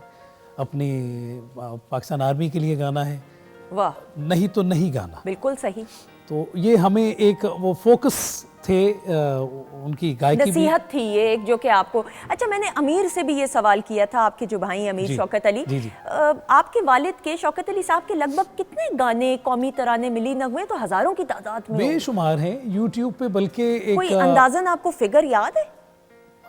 अमीर ने तो मुझे एक फिगर बताया था, मैं अब गलत ना कह दूं इस वजह से मैं ऑनर बोल नहीं रही, क्योंकि तो आपको बल्कि एक पूरी किताब इस हवाले से शाया करनी चाहिए। बहुत से ऐसे चीज़ें हैं, मैं समझता हूँ कि हमारे पास सारा रिकॉर्ड है, मगर आप यकीन जानिए जब मैं उनके बड़े बड़े चाहने वाले जो हैं वो मुझे कोई ऐसी चीज़ भेज देते हैं जो मैंने अपनी सारी लाइफ में नहीं सुनी, मेरे लिए एक हैरत का मकाम होता है वो लम्हा ऐसा होता है कि मैं बीइंग अ सन, उनका बड़ा बेटा होने के नाते उनकी ऐसी ऐसी चीज़ें सुन लेता हूँ लोगों से, रेडियो से, टीवी से और उसके अलावा और कहीं किसी रिकॉर्डिंग कंपनी से, ख़ास तौर पे उसके नेशनल सॉन्ग्स कि जो मैं कहता हूँ अरे ये तो मैंने सुना ही नहीं। बिल्कुल, ऐसा कमाल। और ये तो ऐसे ऐसे गाने उनके जो लोग कॉपी करके वो हिट हो जाते हैं, लेकिन ओरिजिनल तो ओरिजिनल ही है, जैसे कदी ते हंस बोल वे। जी, अब ये बहुत लोगों को नहीं मालूम कि ओरिजिनली ये शौकत अली साहब का उन्हीं का लिखा हुआ, उन्हीं का कंपोज्ड ये सॉन्ग है, सारी दुनिया ने गाया, मगर मैं समझता हूँ कि जिसकी क्रिएशन हो उसका नाम लेना चाहिए। आप गाएं, जरूर गाएं, मगर पता होना चाहिए कि कंपोजर कौन है, लिरिक्स छल्ला भी जी, तो छल्ला भी उनका, ये भी मतलब क्यों दूर दूर रहंदे हो हुजूर मेरे को, जब बाहर आई तो सहरा की तरफ चल निकला, छल्ला खुद लिखा था शौकत अली साहब जी, छल्ला भी उनका लिखा हुआ। और बाद में एक्चुअली होता है ऐसा है कि आप जैसे बसंत आती है ना, अब तो ख़त्म हो गई, मगर वो एक फेस्टिवल है बसंत, उसमें जब जो काइट्स हैं जब वो बेशुमार हज़ारों की तादाद में उड़ रही होती हैं, उनमें कोई एक छोटी सी गुड्डी आती है, वो हाथ फेर के सबको लपेट देती है, मतलब सबको वो काट देती है सबकी गुड्डी, तो उसका पता नहीं चलता कि वो कहाँ से आई और कहाँ चली गई। मतलब शॉर्टकट लेने के लिए ना लोग बाज़ औक़ात स्टोरीज़ बना लेते हैं कि छल्ला ये था, छल्ला वो था। तो आपको ये देखना चाहिए कि हिस्ट्री में पिछले 100 साल 150 साल में इस कंपोजिशन से पहले, इन लिरिक्स से पहले और छल्ला कहीं किसी ने गाया नहीं, जबकि 100-150 साल का रिकॉर्ड अब अभी हमारे पास मौजूद है। छल्ला की बात करें, कदी ते हंस बोल वे, यानी कंपोजिशन ही शौकत अली साहब की है, इन सब की कंपोजिशंस उनकी तो फिर बाकी और क्या। बिल्कुल सही। इमरान भाई मुझे ज़रूर बताइए कि पाकिस्तान टेलीविजन नेटवर्क और रेडियो पाकिस्तान, ये दो ऐसे मदर इंस्टीट्यूट्स, ऐसे इदारे कि जिनके साथ शौकत अली साहब का एक बड़ा गहरा ताल्लुक है, दोनों घर हैं जी, बेशक, ऑब्वियसली, ये तो यानी कोई इसमें दूसरी राय नहीं। आपकी जो पहली एंट्रेंस थी, यानी एंट्री थी पहले पीटीवी में, कितने साल के थे जब पीटीवी में आप आए थे? मैं फर्स्ट ईयर में था गवर्नमेंट कॉलेज लाहौर से, ठीक है, और वो मेरा स्टार्ट था। मैंने पहला प्रोग्राम नवे लोग किया, अब्बास नजमी साहब उसके कॉम्पेयर थे। फिर दूसरा प्रोग्राम मेरा वो सुरबहार था, जिसको अल्लाह ताला बख्शे सलमान सईद साहब उसके प्रोड्यूसर थे, वो मैंने गाना किया। फिर उसके बाद हुमैरा अरशद और मैं, हमने तीसरा गाना मेरा उनके साथ था, उनका भी स्टार्ट था हुमैरा अरशद का। और फिर पीटीवी की 37वीं सालगिरह पे एक स्पेशल सॉन्ग जो है वो मैंने उसमें किया था। फिर उसके बाद वो सिलसिला अल्हम्दुलिल्लाह 92 से वो अब तक पीटीवी के साथ में जुड़े हुए माशाल्लाह। नहीं, लेकिन ये तो हो गया, बट जब आप बच्चे थे, बचपन में भी वालिद साहब के साथ आया करते थे? मुझे याद, इतना याद है कि डैडी ने कहा कि आपने सोफे पे बैठना है, आगे पीछे कहीं जाना नहीं। और तारिक अजीज शो, नीलाम घर के लिए उन्होंने कहा कि शौकत अली तुम्हारा बेटा, तुमने कहा था कि वो गाता है सुर में, तो कितने साल के थे आप? उसको लेकर आओ। मैं 5 साल का था। ओके, ठीक है। तो वो हुआ ये कि जब मेरी बारी आई गाने की, तो डैडी ने जब मुझे देखा तो मैं सोफे पे सो गया। वो एक ऐसी ट्रेजेडी बनी। बिल्कुल उन्होंने कहा अरे बेटा जब तुम्हें गाना था तब सो गए, 5 साल का बच्चा है बेचारा। फिर उन्होंने कहा कि नहीं अब इसको उठाना नहीं। बिल्कुल। मगर ये कि मेरा जो लाइफ का जो मैं हूँ, मुझसे छोटे मोहसिन शौकत अली हैं, फिर अमीर शौकत अली हैं, फिर आगे माशाल्लाह बेटे भी हैं हैदर और ज़मान, वो भी, और दानियाल है, ये सब बच्चे आगे गा रहे हैं। मगर मैं चूँकि बड़ा बेटा होने के नाते मैंने बहुत ज़्यादा टाइम उनके साथ गुजारा, और उनकी जो पर्सनैलिटी है उसको मैंने उसको अडॉप्ट नहीं किया, मगर वो मुझ पे तारी रही। वाह। उनको एज अ फादर नहीं, मैंने उनको एक मुर्शद के तौर पे, एक लीडर के तौर पे, एक गाइड के तौर पे मैंने उनको जिस भी उनकी लाइफ के एस्पेक्ट को देखा, मैंने उसमें परफेक्ट पाया। ऐसा ही है, ऐसे हम्बल और ऐसे नेक दिल और खूबसूरत रूह थे वो। बिल्कुल बिल्कुल ऐसे। ये इसमें तो खैर कोई दूसरी राय नहीं है, और ऐसे लेजेंड जो हमेशा हमारे दिलों में राज करेंगे, और ना उन जैसा कोई है और ना कोई हो सकता है। शौकत अली साहब एक इंस्टीट्यूट और अकेडमी है। वकास साहब, आपसे भी ज़रूर बात करते हुए, you're a cricket analyst as well. जी बिल्कुल। एंड कमेंट सोचा क्यों आप नहीं है? मैं हूँ, वक्फा लिया ना आपने, पॉज लिया, मैंने कहा मैं गलत ना बोल दिया। बिल्कुल सही। How do you manage now cricket analysis करना? ये डिफरेंट एक शोबा है, इसको तो आप बिल्कुल एक मुख्तलिफ प्रोफेशन समझा जाता है, क्या कहेंगे? देखें, इसमें अगेन मैं कहूँगा मैं बड़ा लकी हूँ इस मामले में कि 3 साल से लाइक 2021, 22 और अभी जो क्रिकेट वर्ल्ड कप हुआ है, तो मैं 106.2 के साथ एज ए क्रिकेट एक्सपर्ट या कमेंटेटर उनके साथ था, और क्रिकेट बोर्ड की परमिशन से होता है। बिल्कुल सही। और लेकिन वो एक और दुनिया है, एक और आप कह सकते हैं कि एक्सपीरियंस है लाइफ का। और क्रिकेट को साथ एज अंपायर या क्रिकेटर होना, और उसके साथ आप किसी जगह बैठ के क्रिकेट पे बात करते हैं और कमेंट्री करते हैं, तो ये एक और कह सकते हैं कि ऑनर भी है और प्राउड भी फील होता है, क्योंकि 106.2 पाकिस्तान में या पाकिस्तान के बाहर जो क्रिकेट कमेंट्री उसको कवर करते हैं, तो बहुत सारे बड़े क्रिकेटर्स ने वहाँ बैठ के शेयर किया माइक, और वो एक प्राउड मोमेंट होता है। बिल्कुल सही। और देन PSL किया मैंने रेडियो पाकिस्तान के साथ, और कमेंट्री करना ऑब्वियसली पाकिस्तान की क्रिकेट हो या ICC का जो इवेंट हो, या किसी भी लेवल पे आपको क्रिकेट के हवाले से बात करते हैं तो आपको अच्छा लगता है। बिल्कुल। और अगर आपको नॉलेज हो तो फिर तो और इससे बढ़कर क्या बात हो सकती है। बिल्कुल सही। अच्छा जी, आपका शुक्रिया भी अदा करना है, लेकिन वो इमरान भाई कह रहे थे कि नेक्स्ट क्रिकेट मैच में हमारी टीम को टिकट मिलेंगे फ्रंट रो के कि नहीं, ये बताएं। कितने लोग हैं जी? हम लोग 60-70 हैं बस, और कुछ नहीं। अब पाकिस्तान में तो PSL नेक्स्ट होने जा रहा है, तो हमारे 50-60 आप टिकट बुक कर लें, फ्रंट रो वाले चाहिए। बिल्कुल। मैं क्रिकेट बोर्ड, आपका नाम लेना होगा या टिकट आप पहले पहुंचाएंगे हमें? नहीं क्रिकेट का फीवर जो है वो चूंकि हमारी कौम में इतना ज़्यादा है कि जितने देखने वाले हैं ना, 50-60 करने तो देना बाद 50। हाँ जी, कितने टिकट मिलेंगे? जी मैं ये क्योंकि PSL में लाहौर कलंदर्स की एक फ्रेंचाइज, और पाकिस्तान लाहौर में तो ख़ास तौर पे उनका बड़ा फीवर रहता है, और इसके अलावा जो पाकिस्तान की जो बाकी फ्रेंचाइजेज़ हैं, मेरी भी बल्कि उनसे ये रिक्वेस्ट रहेगी कि मुझे दे दे टिकट। सुंदर जी, मैं आपका शुक्रगुजार हूँ कि बड़े अच्छे तरीके से बात को मोड़ा है, बड़े अच्छे तरीके से। सबको बुलाएं, और PTV की ये जितनी प्रोडक्शन टीम है, आप हैं, जितने लोग हैं, सबको बुलाएं, और एक यादगार मुझे भी बुलाएं साथ, बहुत जरूरी है। थैंक यू सो मच, बहुत शुक्रिया। मोहम्मद वकास साहब हमारे साथ मौजूद थे। प्लेजर जी, आप तशरीफ रखिएगा इसलिए क्योंकि इमरान शौकत अली साहब हमारे साथ मौजूद हैं। शौकत अली साहब को याद करते हुए एक ऐसी कॉम्पोजिशन जिसको अक्सर औकात ये समझा जाता है कि शायद कोई नए आने वाले सिंगर ने इसको गाया तो ये उसका लिखा हुआ गीत है या गाना है, हरगिज़ नहीं। कदी ते हंस बोल वे शौकत अली साहब का लिखा हुआ कंपोज किया गया, और सबसे पहले उन्होंने पेश किया, उनको ट्रिब्यूट पेश करते रहे। बिस्मिल्लाह, आपकी नज़र।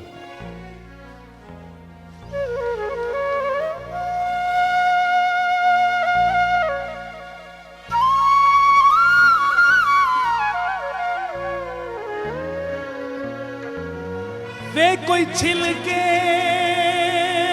वसला दे,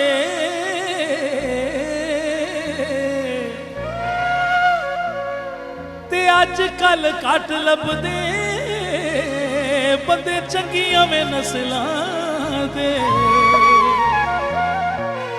कदी ते हस बोल वे जिंद साडी रोल वे कदी ते हस बोल वे ना जिंद साडी रोल वे वे आजा दिल जानिया वे आजा दिल जानिया कर मेर मानिया आ दुख सुख बोल वे ना जिंद साडी रोल वे कदी ते हस बोल वे ना जिंद साडी रोल वे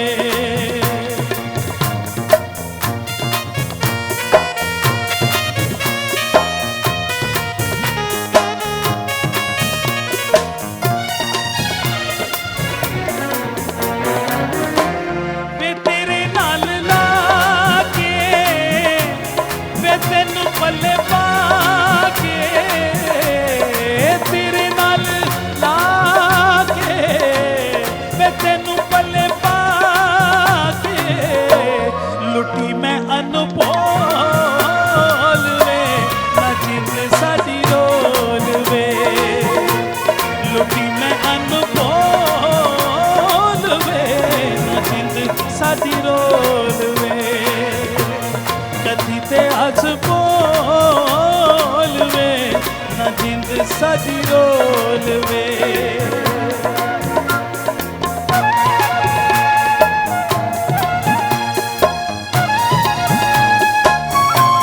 वे जग दियां छिड़कां मैं गल गल थिड़कां अगे सपड़े सोल वे ना जिंद साडी रोल वे कदी ते हस बोल वे ना जिंद साडी रोल वे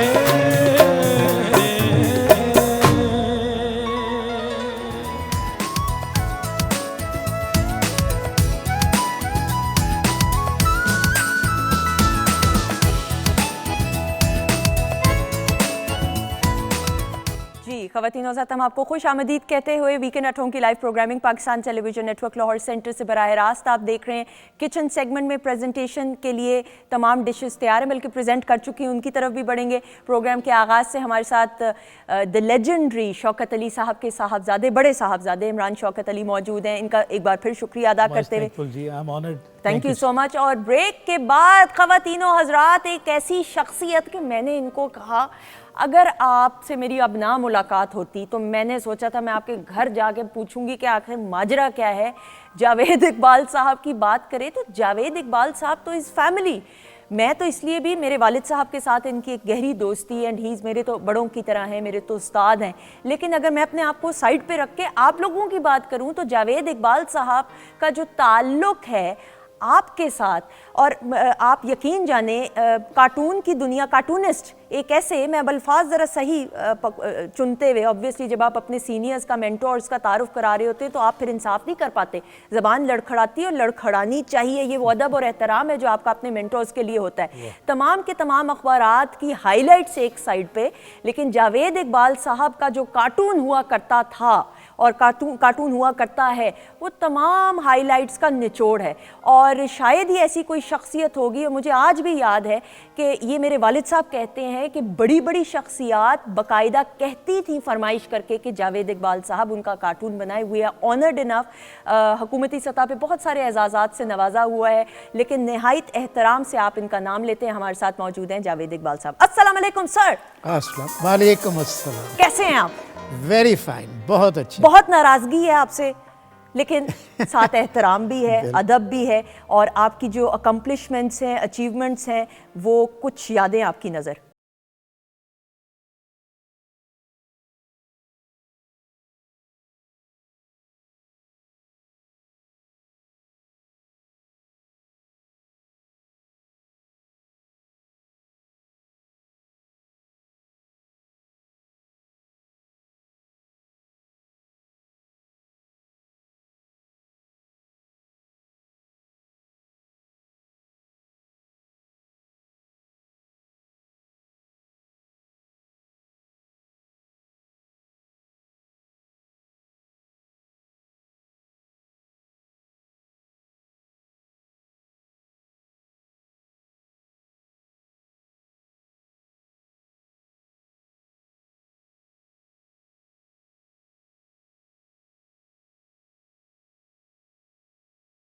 ख़वातीन आज़ाद, we have with us none other than Javed Iqbal साहब, और प्रोग्राम का आगाज़ अभी नहीं हुआ था, तो इमरान भाई आप कुछ कह रहे थे। मैं एक बात अर्ज़ करूँगा सर, आपकी शख्सियत के लिए बहुत छोटा मुँह बड़ी बात कि आप उन शख्सियात में से हैं कि जिनको कहते हैं ना समंदर को कूजे में बंद कर देना। हाँ।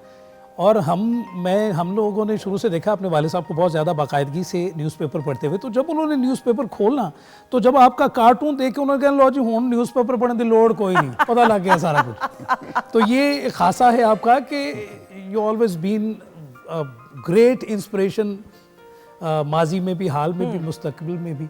आप जैसा कार्टूनिस्ट, आप जैसा ग्रेट थिंकर मैंने नहीं देखा। True, I agree sir. ये पहले मैं ज़रा इस सारी चीज़ों को हजम कर लूँ। नहीं, और वो टाइम कम है ना। अच्छा sir, thank you so much. Honour जी, ऑनर। सर, ऑब्जर्वेंट बचपन से थे, तजस्सुस देखने का इर्द गिर्द?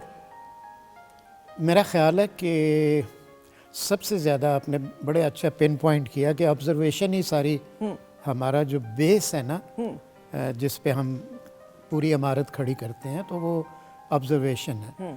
तो उसमें जो कार्टूनिस्ट है ना, उसके लिए ज़्यादा पढ़ा लिखा होना, मेरा ख्याल है कि जो जनरल नॉलेज है ना, डे टू डे, आर टू आर, ठीक, अब तो सोशल मीडिया में second to second true things change और कम्प्लेक्शन चेंज हो जाता है कई चीज़ों का आधे घंटे में।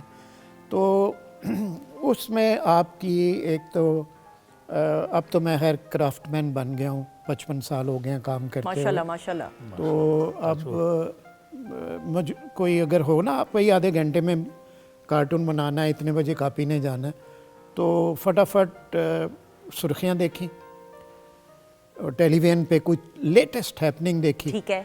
उसके बाद फिर जो हमारे कान और आंखें खुली होती हैं सोते हुए भी, वो चीज़ें एब्जॉर्ब करते रहते हैं। ठीक है। तो इसका ब्लेंड करके ना, तो वो फिर पेश करते हैं, एक निचोड़ सामने आता है। सर, तो एनसीए के ग्रेजुएट आप हैं? नहीं, एनसीए को मैंने चखा है।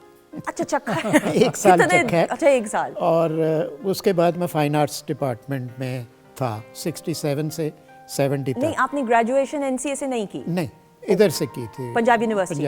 ओके, लेकिन फाइन आर्ट्स तो किया सर, तो फिर आर्ट्स की तरफ क्यों नहीं गए? नहीं, मैं तो जब नेशनल कॉलेज में था तो मैट्रिक के बाद एक फ्रेश स्टूडेंट था। ठीक है। वहाँ पे इतना काम करवाते हैं, हर रोज़ वो असाइनमेंट देते हैं। ठीक है, तो आप तो काम से भागने वाले नहीं? नहीं नहीं, वो डिज़ाइनिंग का ना। ओके। हमारा काम तो था तस्वीर बनानी, तो आपका मिजाज नहीं था? मिजाज नहीं था। फिर मैं आया फाइन आर्ट्स में। ठीक। इधर मौजें ही मौजें। ठीक, बिल्कुल। क्या बात है, क्या बात है। और काम कम और शुगल ज़्यादा। देखिए, आर्ट जो है ना, हाँ, इसके लिए पाबंदी, कंपल्शन, 9 to 5, ये टाइमिंग जो है ना, ये इमेटीरियल है। आप बालातर होते हैं इन तमाम चीज़ों क्योंकि पता नहीं किस वक्त कोई चीज़ आमद हो जाए, और जब मूड के ऊपर, हमारा जो काम है ना, वो मूड के ऊपर। बिल्कुल ठीक है।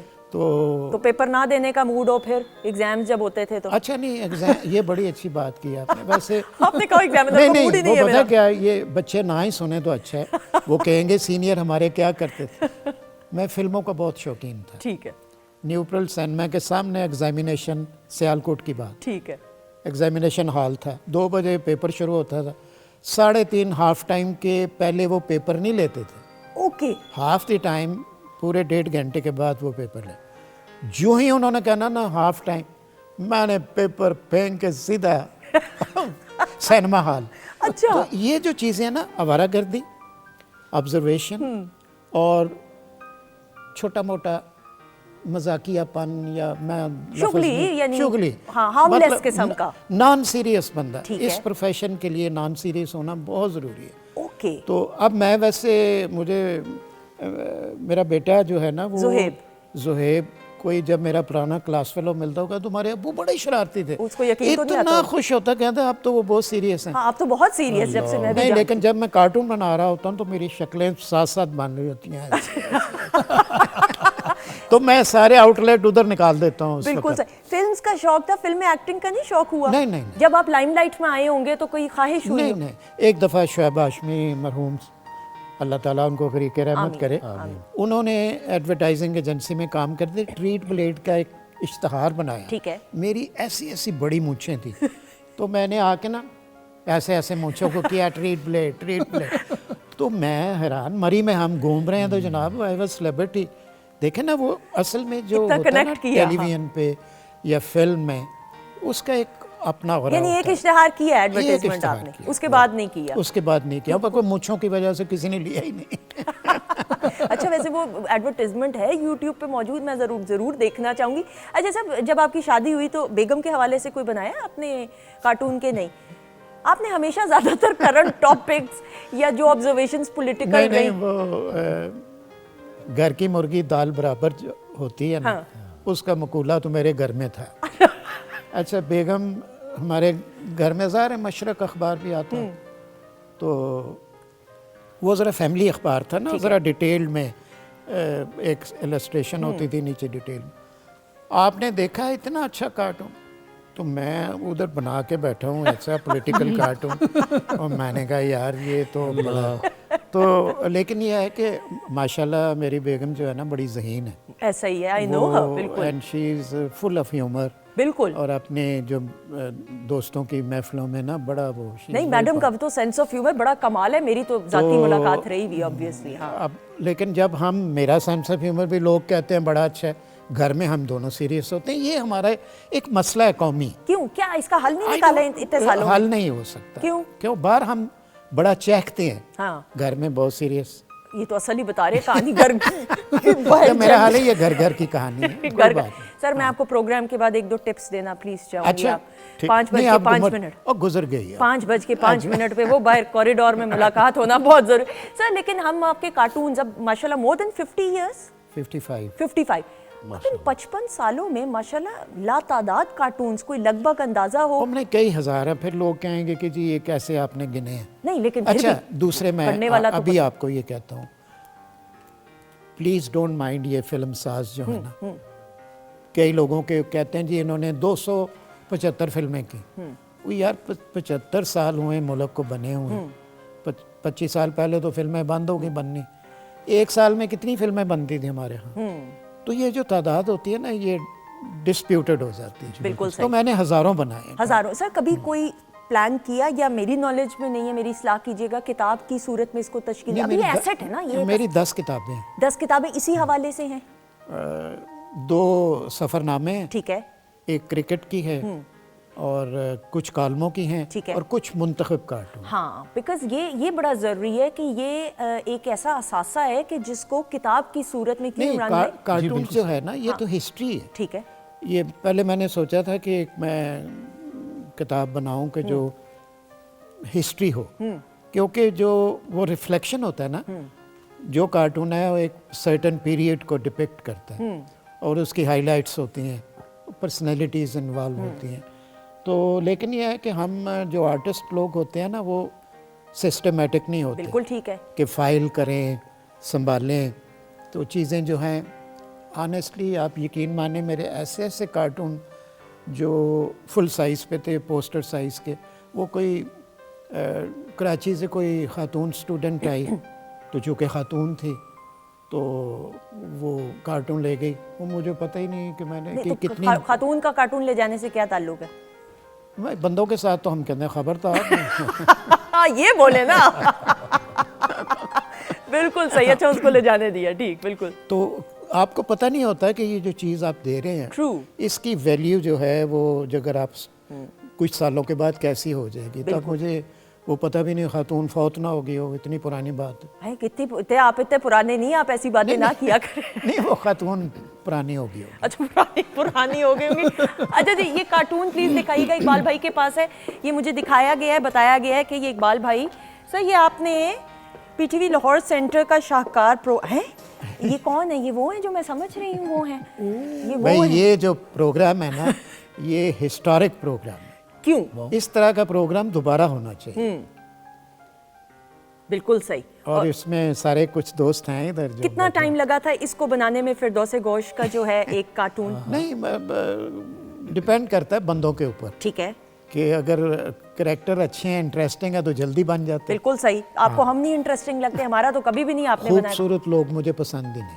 पसंद नहीं है कार्टून बनाने के लिए। अच्छा, ये कैसे जुमले भाई इस्तेमाल किए जा रहे हैं? नहीं, सिर्फ कार्टून बनाने के लिए। कार्टून बनाने सर आपने कभी क्योंकि मुश्किल होता है ना, हर चीज़ खूबसूरत है, आँख खूबसूरत है, होंठ, ये हमें तो चाहिए गंजे मोटे, ऐसी बात ना कोई दाढ़ियाँ वाले, कोई ये वो, कोई जिनका आसानी से बन जाए। ये अच्छा है भाई, आपने कभी हमारा कार्टून, मेरा तो कभी भी नहीं बनाया, इतनी ख्वाहिश मेरी नहीं। चलो मैं बनाता हूँ। एंड एवरीबडी, आई मीन ये बात गलत नहीं, मुझे हमेशा मेरे वालिद साहब कहते हैं बड़े बड़े लोगों की बड़ी बड़ी बगैर नाम लिए फरमाइश रही है कि आप कार्टून उनका बनाएं। अच्छा, मैं आपको बताऊं, जो रियल पॉलिटिशियन है ना, उसको एहसास है इस चीज़ का कि वो फ्रंट पेज पे या पेज पे, एडिटोरियल पेज पे उसका कार्टून आए तो वो एक सेंटर ऑफ अट्रैक्शन होता है उस दिन का। ट्रू। तो उसकी जो वैल्यू है, आप देखें उसको कितने हज़ारों लोग पढ़ेंगे। अब मेरा कार्टून जो है, मैं उसको फेसबुक पे डाल देता हूँ अपने पेज पे, ठीक है, तो मेरे कोई 53,000 हैं फॉलोअर्स। माशाल्लाह माशाल्लाह। तो कम है, लड़कियों के तो फ़ौरन हो जाते हैं लाखों। ये नहीं मुझे समझ। तो मेरे तो है ही नहीं, अकाउंट ही नहीं है, मुझे तो छोड़ ही नहीं। क्या है मसला? ये फॉलो करें जावेद इकबाल साहब को, वैसे फॉलो नहीं करना, सोशल मीडिया पे फॉलो करें प्लीज, अल्फाज को सही समझते हुए। तो घर से फ़ोन आएगा। हाँ, अब आ जाएगा फ़ोन, मुझे ही आना है, ये क्या बेकार ही हो तुम। अच्छा जी जी। तो फेसबुक जो है ना, अब सोशल मीडिया, ठीक है, अब मेरे जो दोस्त हैं ना, अपने बच्चों को बड़े फ़ख्र के साथ तारफ़ कराते हैं, ये बड़े मशहूर हैं। मैंने कहा यार कैसे मशहूर है, उनको तो पता ही नहीं, तो इसको आप वैसे कहें कि ये हैं।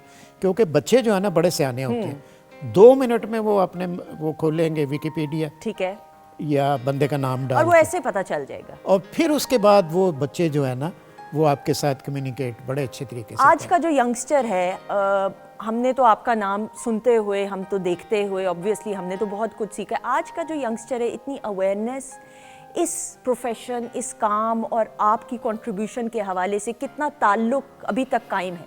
मेरा ख्याल है टेक्नोलॉजी का अब ये फेज़ आ गया है कि हार्ड पेपर जो है ना, हार्ड कॉपी, वो अब कम हो गई है और इसकी कई दूसरी सूरतें निकल आई हैं।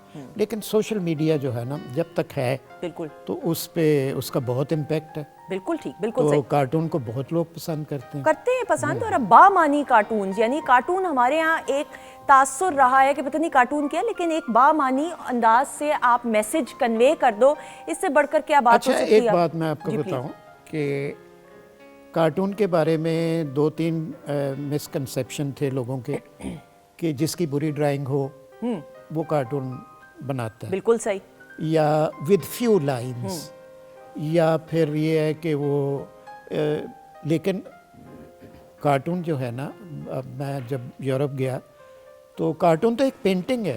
ट्रू। फोरग्राउंड, बैकग्राउंड, पर्दे, टीवी, जो ऑफिस का माहौल है, पूरी डिटेल में होता है।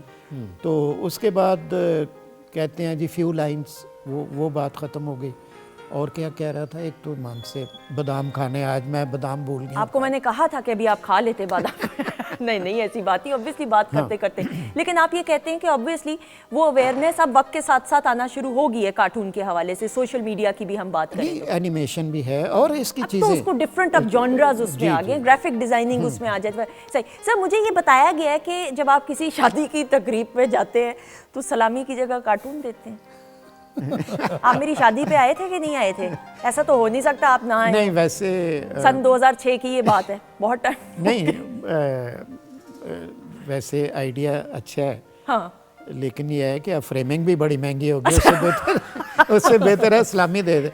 लेकिन आजकल एक और ट्रेंड आ गया, मेरी ख्वाहिश है SMS पे आजकल इन्विटेशन आते हैं, हर एक इन्विटेशन आपको मैसेज के जरिए आता है। हाँ, तो सलामी मेरा दिल कर रहा था कि भेजें। 5-10 हज़ार के नोट ना दे के उसकी फोटोकॉपी भेज देते तो भाई ये मेरी तरफ से सलामी है। मैं भी यही कहती हूँ कि भाई अगर इस तरह कार्ड आ रहा है तो सलामी भी 5,000 की, हमने 2 दफा तस्वीरें ठक ठक ठक 10,000 ये ले जी। नहीं, वैसे कुछ जो लोग हैं ना, अब मेरे साथ जो हुआ है मैं शेयर करूँगा कि एक तो मुझे लिफाफा देते हुए ना एक अजीब सी झिझक आती है। बिल्कुल ठीक, आई नो, क्योंकि मैंने कभी लिया नहीं था ना। ठीक, बिल्कुल। और मुझे नहीं पता कि, और ऐसे लगता है कि आप रिश्वत दे रहे हैं या क्या। ठीक है, मैं वाइफ को कहता हूँ कि तुम, तो कई जगह ये हुआ है कि वो कैमरे तो जब आप एंटर होते हैं तो कैमरामैन हो, मैं दे रहा हूँ वो वापस कर रहा है, वो दे रहा है वो वापस कर।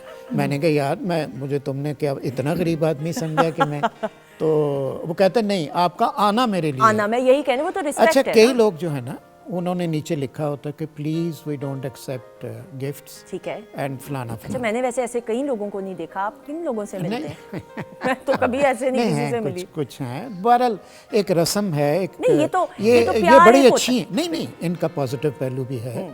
मसलन ज़ुहैब की जब शादी हुई है तो 10 साल पहले हुई थी, तो जो इस्लामिया थी तो वो इससे ऑलमोस्ट जो खर्चा हुआ था वो पूरा हो गया था। बिल्कुल ऐसे ही। और सर तो ये जो होती है ना, ये इनके पॉजिटिव पहलू भी हैं। ऐसा, और आप किसी की खुशी में शरीक हो रहे हैं, आप बताना चाह रहे हैं कि अपनी मोहब्बत का इजहार ये सारी करना दुनिया चाह- में है, ये तो that's a very good- international है। True, वहाँ पे सिर्फ ये करते हैं कि सारे दोस्त मिलके ना वो डिसाइड करते हैं कि क्या क्या चीज़ें दें, बिल्कुल सही, पूल करके तो वो दे देते ऐसा हैं। ही ऐसा ही। तो लेकिन हमारे यहाँ भी जो रसूमात हैं ये हमारा कल्चर का हिस्सा है, बिल्कुल, इनको अडॉप्ट करना और चाहिए इनसे मोहब्बत और और आपके रिश्तों में मजबूती इनको आती ख़त्म है। नहीं करना चाहिए। True. ये हाँ, इसके और भी वो तरीके होते हैं या जो भी है, लेकिन ये अच्छी चीज़ें हैं। बिल्कुल सही। आप ये याद रखिए ख़वातीन हज़रात, किसी को भी आपके तोहफे की ज़रूरत नहीं है, लेकिन वो एक एक्सप्रेशन है, एक मोहब्बत का इजहार है जो अगले शख्स को आप एक तोहफे के साथ, एक अच्छे जेस्चर के साथ आप दे सकते हैं। ये बड़ा ज़रूरी होता है कि किसी की खुशी में आप इस अंदाज से शरीक हो। That is very important. अच्छा सर, मैं ज़रूर आपसे बात करते हुए, आपने प्लान किया है, और या फिर ये मेरी नॉलेज में नहीं है, ये मेरी कोताही, कि बच्चों को ट्रेन करें, कार्टून सिखाएं कोई? बच्चे नहीं सीखते। अच्छा, अब गूगल आ गया, बच्चे जो है ना वो सबका उस्ताद गूगल है। नहीं लेकिन आप सब नहीं, लेकिन मैं बताऊं, जितना पैशन हम में था ना, कि जो हमारे आइडियल होते थे, हमीद साहब को हम फॉलो करते थे, जैदी साहब होते थे, अनवर साहब थे, अजीज साहब थे, बिल्कुल, ये हमारे सीनियर्स थे। हम उनको एनवी करते थे, यार ये क्या काम करते हैं। और जिस काम को हमने पकड़ा बड़े टाइम पे, कई और मौके भी है लेकिन छोड़ा नहीं। बिल्कुल सही। अब 74 में मैं पहली दफ़ा लंदन गया, उस वक्त वीज़ा नहीं होता था। ठीक है, आपको अराइवल पे मिलता था, क्या अच्छे टाइम थे। ऐसा भी होता था, वाह। तो सब ने कहा कि यार वो फाड़ो पासपोर्ट, इधर काम करो यार, ठीक है, इधर लंदन शिफ्ट। मैंने कहा नहीं यार, इधर तो इतना मैं अक्लमंद था, मैंने कहा यार इधर तो मैं 2nd क्लास या 3rd क्लास सिटीजन होऊंगा। पाकिस्तान में उस वक्त बच्चा बच्चा जानता था, एवरीबॉडी नोज। ट्रू। तो मैंने कहा ये जो शोहरत है ना, ये और इसी मुल्क ने दी है और इसी में रहना है। ऐसा ही, पहचान भी और शोहरत से बढ़कर वो इज्जत और नाम और मकाम। और देखिए बिल्कुल आई डोंट रिपेंट। बिल्कुल। और सर, जिस तरह शौकत अली साहब की भी हम बात करें, शौकत अली साहब को भी इमरान भाई कितनी दफ़ा कहा गया होगा बड़ी या अपॉर्चुनिटीज़ मिली, मगर उन्होंने कहा कि बस जिंदा है पाकिस्तान तो हम सब जिंदा हैं, यही धरती माँ जो है, जो मेरी वजह शोहरत और मेरी पहचान है, मेरा आखिरी सांस भी जो है वो मैं नहीं चाहूँगा कि किसी और ज़मीन पर। शौकत साहब के बारे में मैं कुछ ऐड करना आपकी चाहूँगा। मुलाकात कब हुई, अगर याद हो तो? जी भाई, हम इकट्ठे ही थे तकरीबन, मुझे भी अब इतने साल हो गए हैं, तो 73 में, या जिस वक्त ये टेलीविज़न बना है पाकिस्तान, भुट्टो साहब ने इफ्तिताह किया था, उसके पीछे शौकत साहब की तस्वीर है। शौकत साहब मौजूद थे उस वक्त भी। सुभान अल्लाह, उनकी तो ये एक इनॉग्रेशन हुई थी उनके गाने से। एक टेलीविज़न की हिस्ट्री के साथ तो उनकी ऐसी एसोसिएशन है।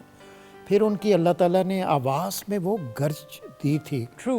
पंजाबी ज़बान को उन्होंने जितना फैलाया, उन्होंने तराने भी गाए, मिली नगमे भी, लोक मौसीकी भी उनकी, और उर्दू में भी गाए। बिल्कुल बिल्कुल। और उनकी आवाज़ जो है वो सरहदों की मोहताज नहीं थी। बिल्कुल, वेरी वेल सेड। और ऐसे लोग हैं, और मुझे आज ये कहने में बिल्कुल ताम्मुल नहीं कि बेटा जो है माशाल्लाह, इसकी आवाज़ मैंने सुनी है वहाँ, बहुत अच्छी। ऐसा ही। और ये बहुत रेयर होता है कि बाप के आगे फिर नस्ल जो है वो उस नाम उसी स्टेज के साथ, उसी वलवले के साथ। बिल्कुल बिल्कुल ऐसा ही है। तो बहुत अच्छा लगा। मैं शुक्रगुजार हूँ आपके इन बहुत कीमती अल्फाज का। मैं वालिद साहब को देखूँ या आपके बेमिसाल और लाजवाल काम को देखूँ तो मुझे वो बात याद आती है कि सनद पे हमेशा नतीजा लिखा जाता है, वजह नहीं। वाह, बिल्कुल, वेरी गुड। तो आपका काम लाजवाल। एक आइटम वालिद साहब का लिखा हुआ, उनकी कॉम्पोजिशन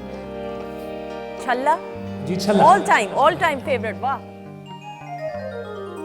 जावो नी कोई मोड़ लिया वो नी मेरे नाल गया जे लड़के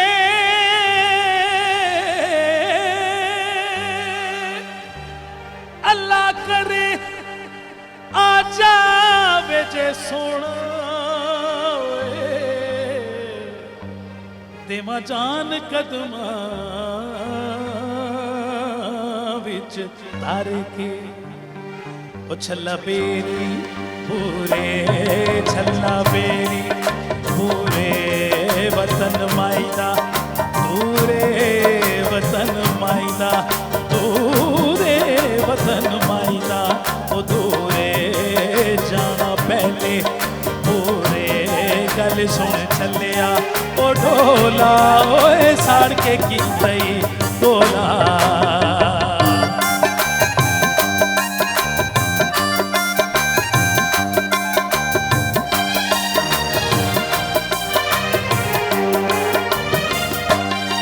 ओ छल्ला नो देवे छल्ला नो देवे छल्ला नो देवे ओए पुत्र मिठे मेवे अल्लाह सबनों देवे छल्ला चीची ओ पाया दिया तन ने बनाया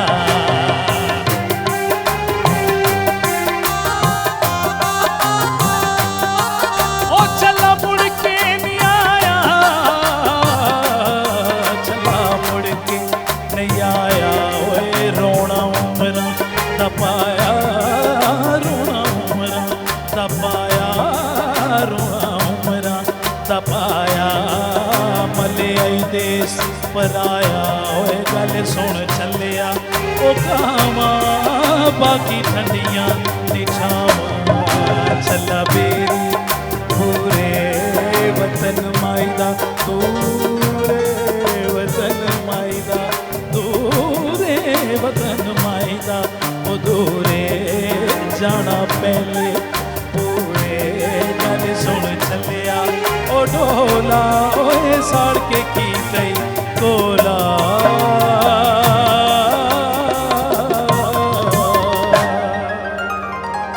ब्यूटीफुल, क्या कहने, बहुत खूब। छल्ला और ये कंपोज भी शौकत अली साहब ने खुद किया। लिखा हुआ उनकी कॉम्पोजिशन, इसको पहले मेरे ताया जी ने गाया, इनायत अली खान साहब ने, फिर मेरे वालिद साहब ने इसको गाया।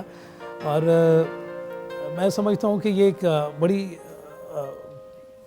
प्राइड की बात होती है। आप अपने बुज़ुर्गों का जब असल में तो उनकी कमाई है, मगर अल्लाह का शुक्र अदा करता हूँ कि उनकी दुआओं और फैज़ ही है कि जो अल्हम्दुलिल्लाह वो दुआओं की सूरत में लेकर चल रहा है। बिल्कुल सही, बहुत शुक्रिया जावेद साहब। मैं ज़रूर आपसे ये भी बात करते हुए, ऑब्वियसली बहुत सारी दुनिया में आपने ट्रैवल किया होगा पाकिस्तान की नुमाइंदगी करते हुए ऑब्वियसली, लेकिन एक इंटरनल पीस आपको मिलती है ना दुनिया के किस कोने में जाके आपको लगता है, जिस तरह सिंगर्स की जब हम बात करते हैं ज़्यादातर इंग्लैंड या अमेरिका में वो पजीराई हासिल होती, पाकिस्तानी कम्युनिटी ज़्यादा मुकीम है उधर। अगर मैं गलत हूँ तो इस्लाह भी ज़रूर कीजिएगा। आपके ख्याल में आपको कहाँ पे ज़्यादा एक इंटरनल सेटिस्फैक्शन मिली?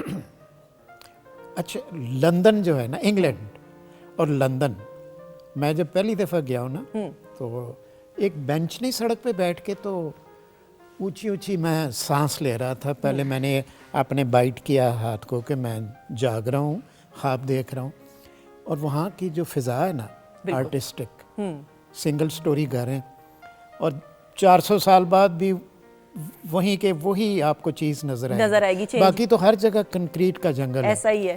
तो ऑब्वियसली उसके बाद लंदन के बाद लाहौर इज़ द बेस्ट। बिल्कुल ऐसा ही, बिल्कुल। और लाहौर में आते ही ना, आप टाइम है ना? बिल्कुल आपके लिए टाइम ही टाइम।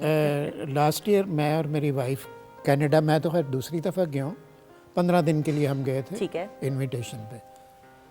तो वापस आके तो मेरी वाइफ ने कहा मुझे बिल्कुल पसंद नहीं आया, ये क्या मुल्क है, तो बंदे ही नहीं नजर आए। उसने, हम मिसिसागा में ठहरे थे जो वहाँ का बेगमपुर है, ठीक है, सबसे ज़्यादा रौनक वाला, ऐसा ही है। तो उसने एक औरत देखी सिर्फ जो कुत्ते को लेके सैर करवा रही। तो मैंने कहा बीबी यहाँ पे जो लोग हैं ना ये काम करते हैं और टैक्स देते हैं। ठीक है। हमारे यहाँ रौनक जो आपको नजर आती है ये अब हम काम नहीं करते और टैक्स भी नहीं देते। सर ये ना करें आप, हमारे लोगों के बारे में ऐसे ना करें। नहीं, अच्छा उसने कहा कि ये तो बिल्कुल सुनसान है। हाँ, सुनसान बिल्कुल। ये तो बिल्कुल कनाडा। मैं बिल्कुल वापस आई तो कहती मैं गालम मार्केट गई हूँ, राउंड कैन देख के रेडियो पे खड़े हैं लोग, सुकून मिला कोई होगा। टकरा रहा है, कोई साइकिल पे जा रहा है, कोई रक्शे पे जा रहा है। मैंने कहा ये राउंड कैन जो है ना ये पाकिस्तान की अल्लाह ताला कायम रखे, आमीन। चाहे हम टैक्स देते हैं या नहीं देते। तो बहरहाल ये जो है लेकिन टैक्स देना चाहिए। सर मुझे कि मैं तो देती हूँ टैक्स, सारे देते हैं हमारे। मैं भी देता हूँ, नहीं बिल्कुल, लेकिन टैक्स एक अवेयरनेस, बिल्कुल टैक्स देंगे तो मुल्क चलेगा। बिल्कुल ऐसा ही देना चाहिए। ऐसा ही। और ये मैं ज़रूर ख़वातीनो ज़ात बताऊंगी आपको बात, आप पूरी दुनिया में ट्रैवल कर ले, लेकिन पाकिस्तान और फिर अगर हम लाहौर की बात करें, पाकिस्तान का खैर हर कोना, हर शहर, हर इलाका, उसमें एक ऐसी अपनाइयत है कि आप उस अपनाइयत के शहर से निकल नहीं सकते। लेकिन हम लाहौर की अगर बात करें तो जब तक हम ये लक्ष्मी चौक में ना चले जाएं, इचरे मार्केट ना चले जाएं, माल रोड की हम सैर ना कर लें, तो वो फिर मज़ा ही नहीं आता। वो अपने लोग, अपने लोगों की शक्ल लाहौर लाहौर है, लाहौर बिल्कुल ठीक है। पूरा पाकिस्तान। सर आप कराची चले जाएं, पेशावर, पाकिस्तान के किसी भी सूबे में चले जाएं। मैं भी ट्रैवल करी थी कुछ दिन पहले, इस्लामाबाद गई हुई थी, मुख्तलिफ और एरियाज़ में गई थी। वो अपनाइयत ही और है। आपको एक्सप्लोर पाकिस्तान को भी बिल्कुल करना चाहिए। अब ये जो रिसेंटली चेंजेस हो रही हैं ना लाहौर में, हमारा जो चीफ मिनिस्टर यंग और जर्नलिस्ट ही है जी, मोहसिन नकवी साहब, मोहसिन नकवी ने तो ऐसे वंडर्स कर रहा है कि ऐसा ही है, कमाल है। बिल्कुल ऐसा ही। वो तमाम लाहौर की शक्ल जो है ना इतनी तेजी से बदली है कि कुछ कहने के। बिल्कुल। और इंफ्रास्ट्रक्चर पे जिस तरीके से law and order, education, everything जिस उम्दगी के साथ वो काम कर रहे हैं, वो काबिल सताइश बात है। Sir thank you so much, pleasure. Television के लिए तो मैं भागा आता हूँ, जब भी फोन आए ना हाँ। और आपका प्रोग्राम हो तो फिर तो कितनी स्पीड कितनी होती है भागने की? फिर चलान हो सकता है। अल्लाह जीते रहे, खुश हैं सर। बहुत शुक्रिया ख़वातीनो ज़ात। शेफ अनम का भी शुक्रिया। अनम की भाई प्रेजेंटेशन दिखा दे।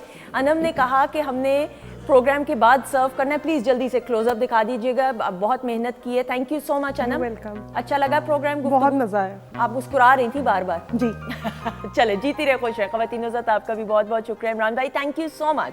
आपका बहुत शुक्रिया। आज के दिन का हासिल आपसे मुलाकात और ख़ास तौर पर जावेद इकबाल साहब, मुझे तो ऐसा लगे कि शौकत साहब जरा छोटे हो गए ना, बिल्कुल आगे बिल्कुल उनकी परछाई कहें तो गलत नहीं होगा। ख़वातीनो ज़ात इंशाल्लाह ज़िंदगी रही तो आपसे कल मुलाकात होगी। अपना बहुत सारा ख्याल रखिएगा, दुआओं में हम सबको याद रखिएगा। लेकिन जाने से पहले शौकत अली साहब को ट्रिब्यूट पेश करते हुए, जी इमरान भाई। बिस्मिल्लाह, एक दुआया कलाम जो उन्होंने पीटीवी पे ही गाया था, आपकी नज़र। ए प्यारे लोगों, सजदे में जाके मांगो दुआ ये खुदा से। ए प्यारे लोगों, सजदे में जाके मांगो दुआ ये खुदा से। खाके वतन को सैराब कर दे अपने करम की खता से। ऐ प्यारे लोगों, सजदे में जाके मांगो दुआ ये खुदा से।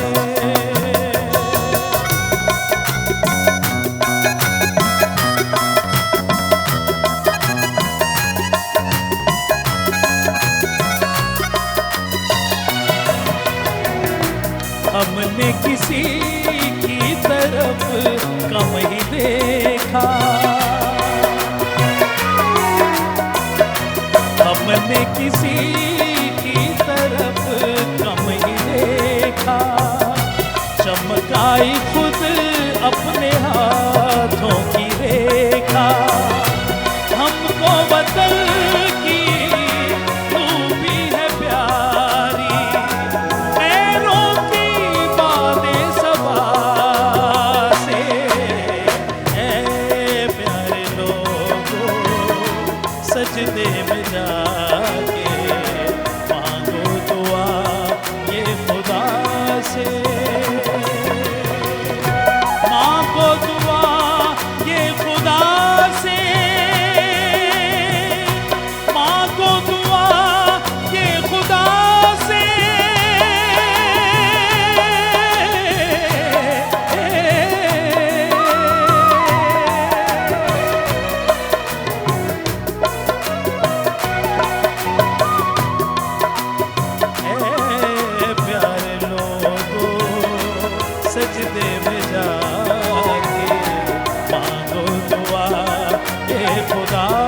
से